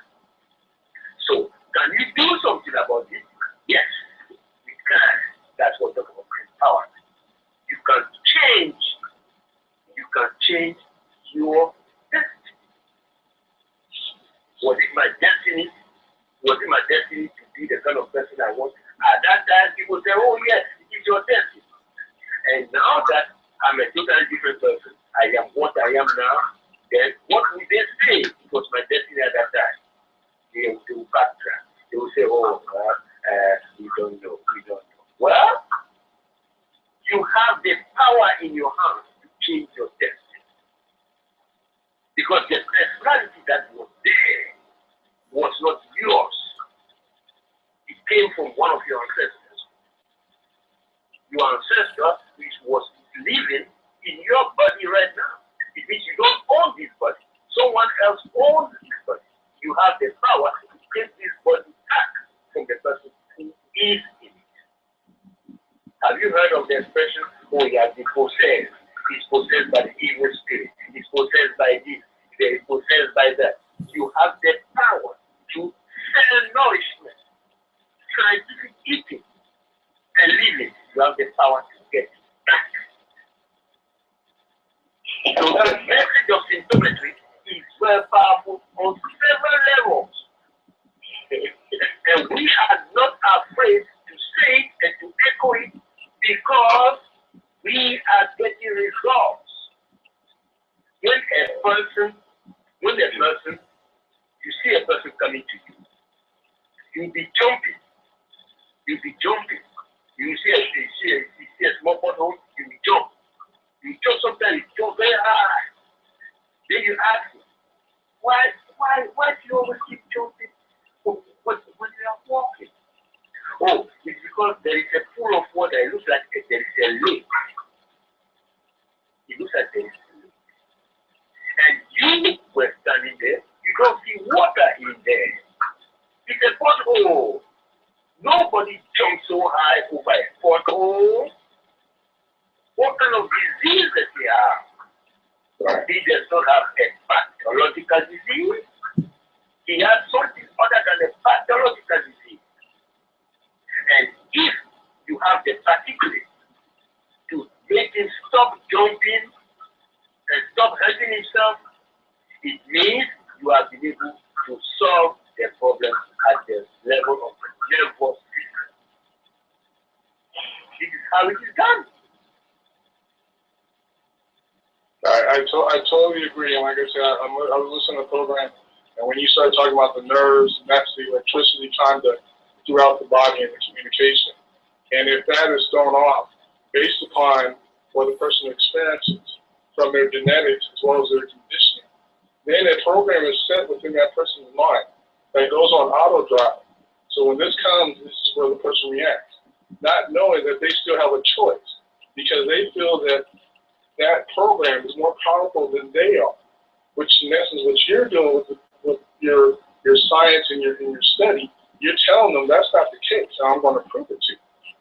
Y'all ain't playing. Y'all ain't playing with this. It's kind of like, I mean, this is just like very, very powerful and impactful to individuals if they just took the opportunity to listen and comprehend. Because a lot of stuff that you're saying people have been exposed to, but did it sink into who they are as a person? And it did because your cells have memory. And just like you said, genetically, your cells have memory, and then you pass them along to your children. You pass them along to your children, and your children have certain programs within them, good or bad, and that's when, as far as life is concerned, and that's what community is concerned, where we enhance that culture of positivity and understand and tell people there's going to be positive effect, not because I say so, because that's a universal law. Now, if that being said, you are going to have the results based upon how you conduct yourself exteriorly and as well as interiorly. It's going to come out. Go ahead, Chip.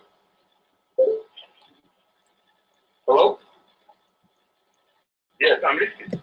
Oh, okay, nobody. And the aspect is going to happen regardless, and that's the universal law, and that's why study and discussions like this are so impactful for the audience who's willing to hear. And just like the aspect of a drop of water in the river kind of ripples, that's what you guys are doing with airways. And you guys are just, in essence, enhancing people. Whether you directly come in contact with that, it's like the old commercial. One friend will tell another friend and tell another friend and another friend. And the aspect, this is a very powerful movement for the health of a society that should not have all the diseases that it has. Okay, but it has this because there's somebody benefiting off the fact of ignorance. And you gentlemen are countering that head on, no fear. You have the divine and leading your cause, and it's kind of like as you go from city to city, just like you're just recruiting individuals who are saying, "Hey, this is my purpose. I can bring this back to my village, and we can live differently than we have been living." And people are, y'all making people shaking their boots if they hear the stuff that you're talking about in the medical industry, because science doesn't lie. Okay, it's the people who that's right. It's the people who interpret the data who, in essence, lie for their own benefit. So, like I said, you talk about jumping. You got my spirit jumping based upon this program. And like I said, when I get some courtesy on Friday, I'm going to get my books. I'm going to go get my symptomology book. I should have had them a long time ago, but today, 11/11, I don't know. It just hit me. Like, okay, this is what I need to go ahead and increase my library in my city. But like I said, it's awesome, baby. I'm thankful. I'm thankful that I was able to get in on the call and chop it up with you gentlemen and just state my piece and get validation. That I'm seeing clearer now the things that I discuss with other people, because I mean, just the aspect of cooking and how nurturing that is as far as your family. I'm 40 years old, and I appreciate that so much that I've seen it from when I was in the country, Alabama, with my family, and that's 40 years later. I'm still reminiscing on those simple things that I try to tell this younger generation, and they're kind of like, "Oh, now we're going to go to a restaurant." No, ain't nothing like sitting there with your family and your friends and just doing something simple, and just eating and communing and relaxing and enjoying harmony and all that kind of stuff. I mean, you can't put a price on that. That's priceless. But unfortunately, in that society right now, they've gotten people to say, "I got this artificial thing that's just as equivalent to just equivalent to that home cooked meal." Now, I'll put this out there if there's any ladies listening. I've always said, hey, y'all need to understand how important cooking is to a man and how that builds him up from a nutritional standpoint, emotional standpoint, and a spiritual standpoint. And when a man's a man and somebody does that to him, directly or indirectly, he's going to, in essence, enhance that environment. I know a lot of people don't believe that, but that's some ancient wisdom that I'm aware of, that when I see it, something within my spirit tells me to do that. I don't know if that's an automatic response based upon, my spiritual destiny, but it's just like, I tell it to people, and I ask that they listen and they just incorporate it, try to incorporate it. But I've said too much right now. I appreciate you, gentlemen. Continue to have a great show, and thank you for your study and your knowledge. Thank you. Thank you, Big Ben. Thank you very much. Thank you.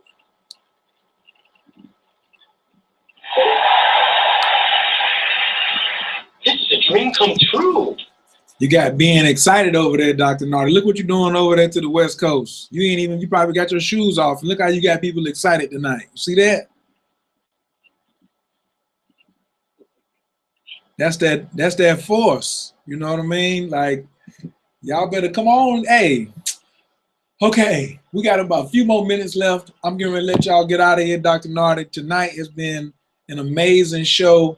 I definitely appreciate all of the factors that you have brought up concerning, you know, just like, you know, shining light in the dark corners of people's minds.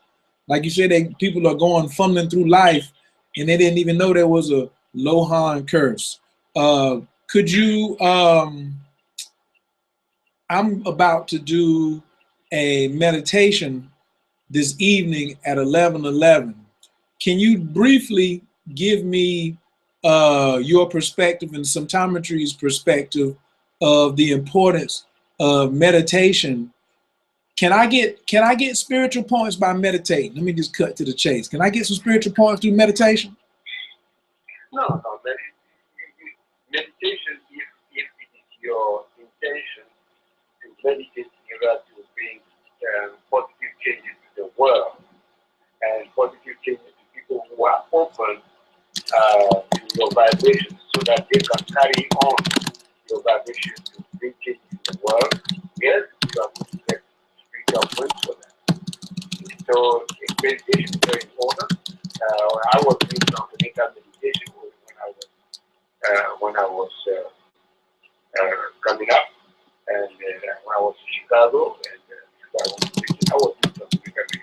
It is very important because it also lifts people up, and people who are on the same wavelength will feel that the benefit, the force, the urge to do something different, and this is coming from you. So that is very important right now. Yes, I will urge you to go on with your meditation. Thank you very much. So if anybody wants to join us tonight at 11:11 East Coast time, you please visit us at www.1111meditation.info. Very simple website. We already have about 30 people that are going to be over there. We're going to be on the line. If you put your headphones in, you're going to get a more dynamic effect versus, but you can put it on speakerphone too, and you are you still will be able to you know, hear, but I want you to have your hands free. I don't want you like holding the phone up to your head. It's going to be a private guided meditation. So please go over to www.1111meditation.info. If anybody has any closing comments from the audience, from the listening audience, a lot of y'all have been like, oh, as soon as I said that, somebody raised their hand. Just go ahead and press 1. Caller from the 770-896. Your microphone is wide open. Can I get your name and where you're calling from, please? This is Colleen. Who's calling from Atlanta. How y'all doing tonight? Well, I tried to get last minute. Thank Coach for acknowledging me.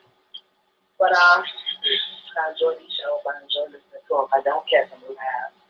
I'll stream them and listen to them and pass the information on to other people. And I'm going to make it quick because I just thought of it. I said it was kind of last minute. My son, he has a lymph node, a swelling on the inner part of the bone. And I'm just, you know, I've been taught of or learned, you know, that all those kinds of infections in the body. So I just found it odd right there in the vicinity of the front of the elbow. And just kind of like put inside on what exactly we got. Pretty something well. But So it's a lump is swollen? yeah. Okay, that is because it's not producing enough lymphocytes. Lymphocytes are the white blood cells that eat the garbage in the lymph vessel. And if it's not producing enough, you know, the lymph will keep piling up and piling up and piling up and piling up. And that's what is causing the swelling. So what you do now is to give him something, some particulates that will help it to produce more lymphocytes, and then the lymphocytes, the white blood cells, will with the garbage, and then the swelling begins to go down. Okay. more like a type in a wedding plan. What area? So you can call symptometric. You have Dr. Abbott, you have Dr. Wanek, you have me. Call any symptometric, and they will give you the lymphocytes to take away the garbage. Our body has a garbage disposal system. It's called the lymphatic system. And in that lymphatic system, you must have white blood cells called lymphocytes. That is eating away all the garbage that is seeping down into the lymphatic system from the blood. 90 seconds. And your son does not have enough lymphatic lymphocytes. He does not have enough. So that is a sign, that is a code that your son doesn't have enough lymphocytes. Okay, so you have to do enough lymphocytes and That is correct. a lot of time. He is not producing enough lymphocytes. So now what the body is crying for help. 60 seconds. Okay, so, all right, thank you. I mean, and that's just to reiterate again, so if he's not producing enough lymphocytes, he's just also just consuming like high. No. It has to be corrected. It's a bone marrow problem. It has to be corrected. It's a bone marrow problem. And no diet can change. And you yourself realize that you can give it different food, but that's supposed to bring it down.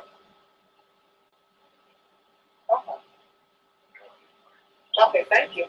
Thank you. Yeah, good evening. This is a dream come true.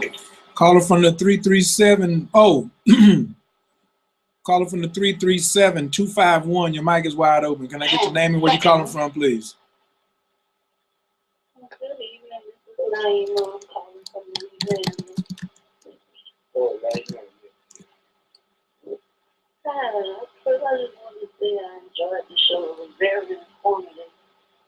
But I have a quick question right quick.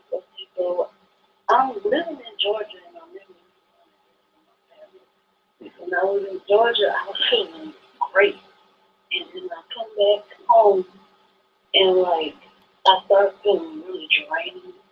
And then last week I got an ear infection and then I'm listening to what you're saying about the spiritual causes behind the diseases, and there's a family member of mine who's always mad and always complaining about something. And I'm just wondering if being around them and constantly hearing all that could be like a metaphysical cause as to Well, the problem is that now I don't want to give you an explanation that will make you run away from the house. But all I'm saying is that your vibrations are getting lower and your electromagnetic field is getting weaker and weaker around those people. And down in Louisiana, that's where, Katrina was many years ago. There's so much debris and mold and things out around there also. So it's, that's another thing we have to,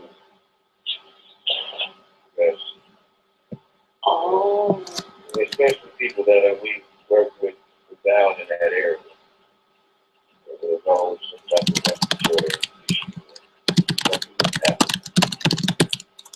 Yeah, I was just wondering because I was fine until I came back to Louisiana. It's only going to put it be an environment. It's not crazy or anything like that. That's right. Well, I mean, that place is known for this kind of Lohan work. Great stuff. Oh. Okay. My library. Okay, that was the only question that I had. I was just curious about that. And I would like to also say that my ear has been doing better since I've been listening to this show. So thank you for helping me to take it to my life. It's awesome, baby! Thank you, baby. You're welcome. Thank you. This is a dream come true. Yay. Thank you, Naima. All right, peace. Caller from the 843-610. Your mic is wide open. Can I get your name and where you're calling from, please? Drive greetings, Coach, from Carolina, and your background accolades are off the hook, man. This dream come true. This is a dream come true. Oh, shit.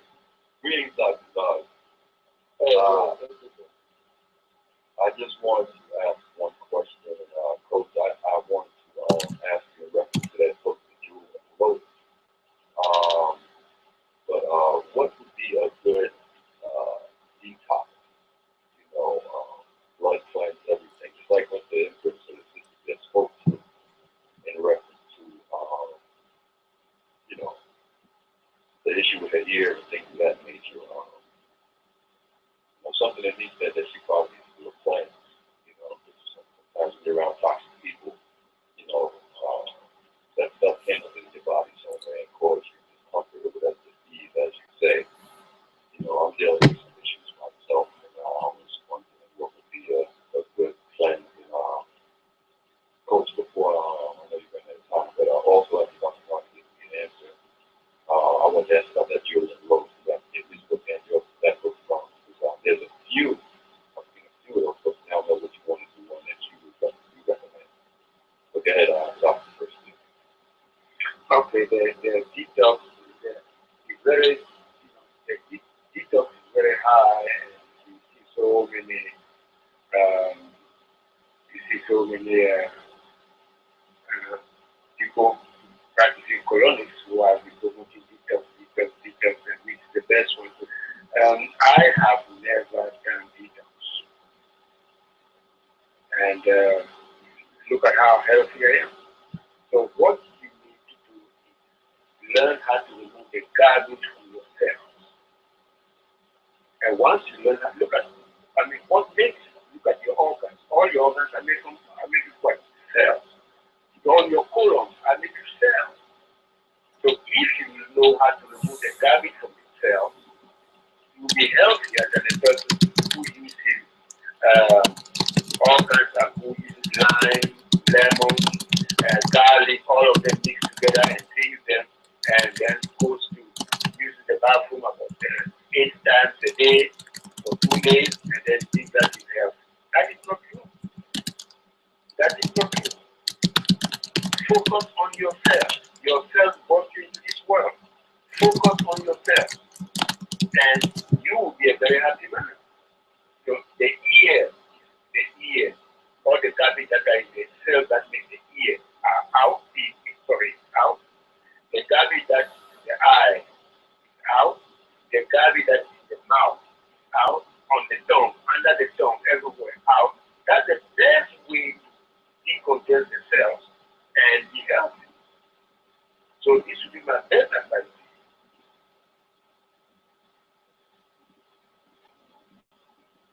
So just like eat those particular foods that electrify the cells, and therefore you electrify. That is correct. You know, you eat that's what it's meant by eating scientifically. See, you remove the garbage from yourself, and then you eat the right foods.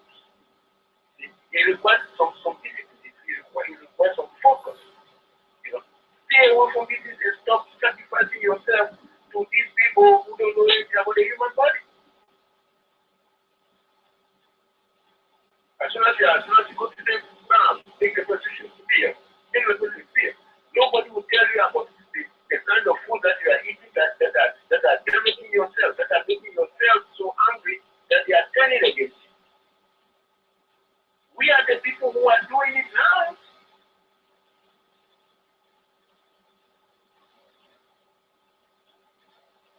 And after this, you have to do some fasting. You know, there's a scientific way to fast. You know, what do you do when you are going to start your fast? How do you prepare for the fast? What food do you eat when you are breaking your fast? And why? And all that. That is scientific fast.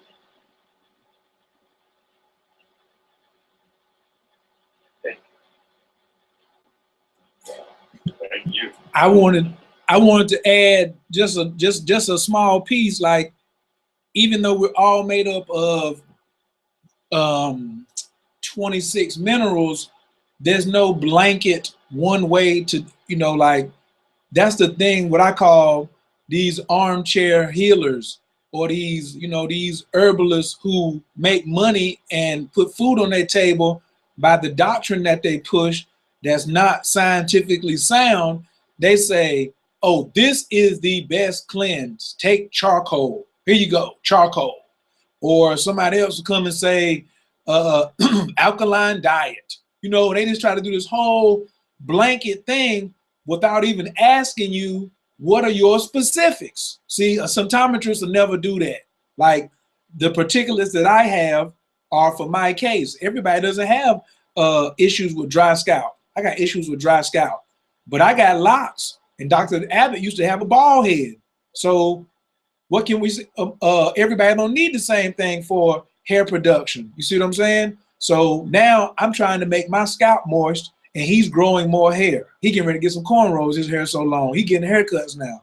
He used to have old shiny head, but now he getting ready to get cornrows. So it's got to be more specific, and that's why the question that we said before, a person, when you get your consultation, call Dr. Abbott, call Dr. Nardy, or call Dr. Wanek, and be 100% transparent and honest in everything, and then you're going to get your own customized package. You see what I'm saying? Because your cleanse that you need may be different from the cleanse that Ebony needs, because she also is dealing with a venereal condition. You see what I'm saying? So when you hear somebody who tries to throw that blanket thing out there, oh, this charcoal is the best for all that, he ain't even ask you about nothing else, then you want to be suspect. Is he trying to really get you to heal? Or one thing we need to talk about tonight was, is he trying to just relocate the symptom? See, around here, we don't relocate the symptom, which is what most of these herbal detoxes do. They just, you move it from your calf up to your thigh. So since your thigh is a bigger muscle, you don't feel it for maybe another year and a half. But it came from something that you ingested when you was working on the foot, or you was working on the calf, or something like that. I see little children that have eczema. And the first thing the mothers ask is, what can I put on it topically? She want to put she want a lotion or a shea butter to put on it topically, but it's coming from an internal source. You can't rub his insides down. And then that goes back to what she was eating when she was pregnant. So most of the time, the issue with the baby who's having eczema is the mama's ego. That's right, I said it. The mama's ego. Because she want to know, well, I know my body. And she really don't. But she wants to sound like a fit mother. So she says these things, but then the baby come out, got eczema, and she just walking around putting shea butter on them all day. And but still feeding them corn chips. Still giving them potato, you know, still I could go on and on with the things that she could be giving them. But, you know, the ego, sometimes the best cleanse is the detox from your ego. What do you think about that, Dr. Nardy? If we get our ego out the way, you think we can get better? Well, you know, that is a problem. First of all, ego is a weakness. And it's a very big weakness, you know, and if you get it out of the way, you'll be able to achieve much more. You know, be very humble. You are learning biological entity. We are learning every day. We are learning all the time. Don't say you know it all. Never say you know it all, because knowledge extends to infinity. You know, so if you want to learn, be a humble person, and you learn more. There are some people who are ready to teach you, but because you are arrogant, they prefer to allow you to harm yourself. Go.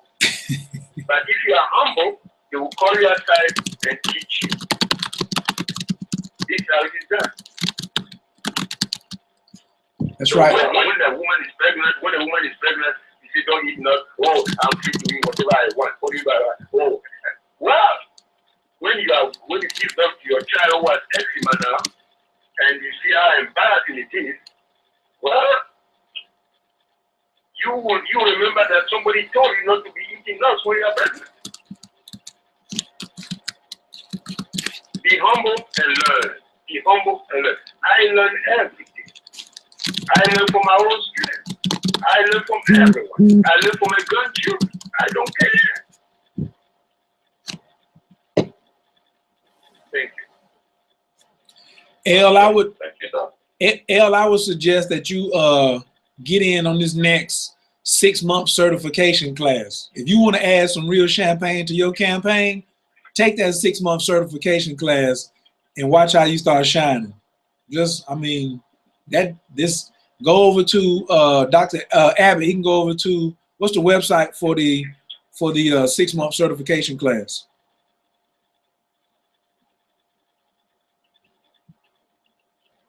American School of SYMPTOMETRY.org. American School of SYMPTOMETRY.org. You can find out all the information about the 6-month class and our new 2-year program that's starting up in January. And so that's really exciting things that will be happening there, and also the coaching course as well. Okay. So the American School of SYMPTOMETRY will introduce you to and expose you to the world-leading paradigm in cell nourishment, called therapeutics. And so, just like Dr. Nardy said earlier, and Coach Guy has been stressing, we're doing it a different way. And the word detox, cleanse is, it's a broad-based term that's used. But once you find out what the cells need, then there's a way to build an enzyme template and then remove the blockages at the genetic and cellular level, and then use scientific expansion strategically to decompress the cells. So awesome. If I may, Doc, hormones. Is that the same as you just said the word? Because some doctors also were talking about, some so-called naturopaths were talking about a lot of issues that people are having, when they get over 30 and 40 years old, is a hormonal imbalance. Go ahead. Okay. All right. Once you get over age 40, there is something called oxidation. Oxidation mostly becomes fierce in you, and people call it hormonal imbalance. But I will go a little bit further to say that it's more than hormonal imbalance, and it is you've now reached the stage where your cells have increased, are going to slow down their tempo.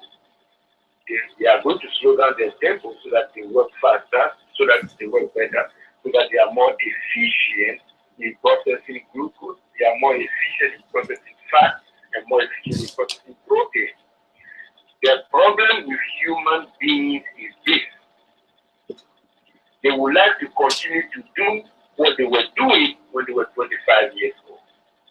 At age 42, age 43, age 44, you see them biking with all kinds of their force and with all intensity, as if they are still 23 years old, as if they are still 18 years old. They are making a big mistake. After age 40, the cells change their tempo. They would like to go slow. This is what helps them to take you over to age 90, age 100, age 110. They have changed their tempo. So you also comply with their tempo. If you don't, you will be the loser. The raw materials that you use to produce hormones will all be depleted. The raw materials that you use to produce enzymes will be depleted. Then they say, oh, it's hormonal imbalance. You were the one who depleted the raw material that they used to produce hormones for you. This is the truth that has never been told, and you are hearing it here now.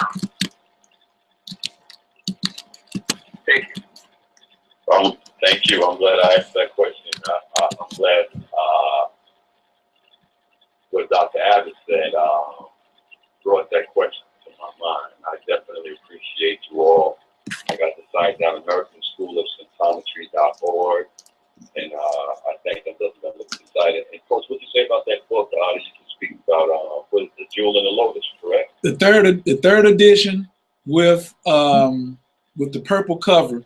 But if you get one that's in another language, just let me know and I'll buy it from you, because that's a classic. So the third edition is the one you want, and read the first 3 chapters 3 times before you read the rest of the book. Okay, and who's the author? Sunyata Saraswati, SUNYATA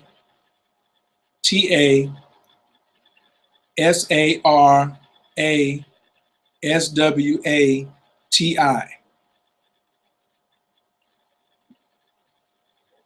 Thank you. Absolutely. All right. Thank you, big brother, for calling in. I appreciate you. Yeah, I appreciate you all. Thank you for being and doing what you do, big brother. Blessings. Peace. Thank you. Thank you.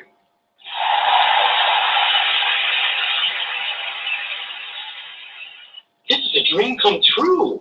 And the hits just keep on coming. Once again, Coach K Radio, we did the best we could tonight, and we hope that we satisfied, added some champagne to your campaign, and all that other good stuff that we can add on to it. Dr. Nardy, how you feel about the show tonight?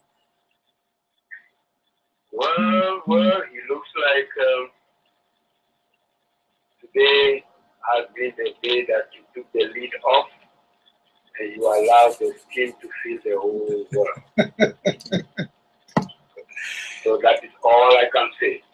Look, it's a Gemini. Even though we in Scorpio, it's a Gemini day with all this. It's 11/11, baby. It's 11/11. It's appropriate. You know, I have to look at the timing. I have to look at the map. Always looking at the right time at the right place. I'm into frequencies too now. I'm in the timing, dosage, and frequency myself. Just a little something, something.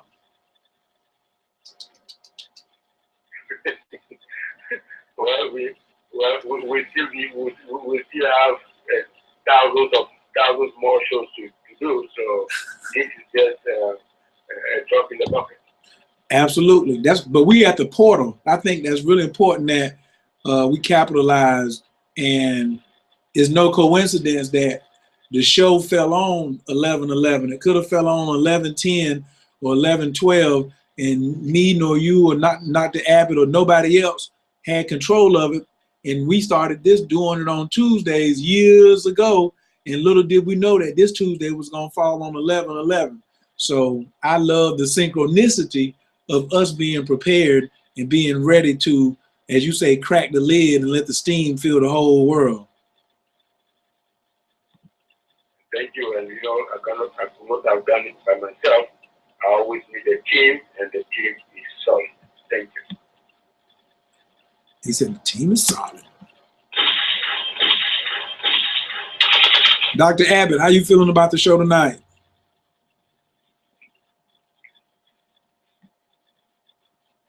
I tell you, this right here was an outstanding show because it really were able to cover a broad range of topics and go to places that are really on people's minds and what they're thinking about, because there's so many things that people are exposed to. They maybe don't have an explanation for understanding of why they may be going to certain things. But now, with the questions that were asked, the audience that called in and asked questions, and there's some clarification, so it only gave people more courage to be upfront and honest about where they are, but understand that there is some refuge here in regards to their health and their spiritual growth if they choose to take and use symptometry at this time. So I'm really, really, really excited about it, and I just can't wait till the next time we get together. Gia, which will be 2 weeks from now, hopefully some people, if you all are listening, some of y'all will want to tune in less than an hour at our 11:11 meditation. You have an open invitation, but you have to go over and register so I can give you the call-in number. And I really appreciate everybody that tuned in tonight. I want to give everybody a big round of applause.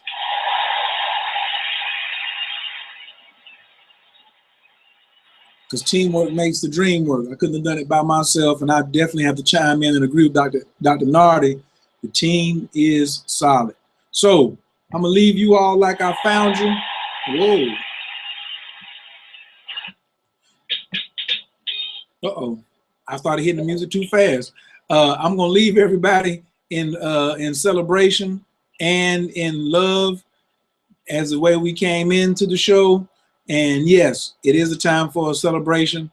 This is Coach K signing out. Tomorrow night, we do have Queen Behavior Radio. Queen Behavior Radio at 10 o'clock. I'll see you soon. Peace.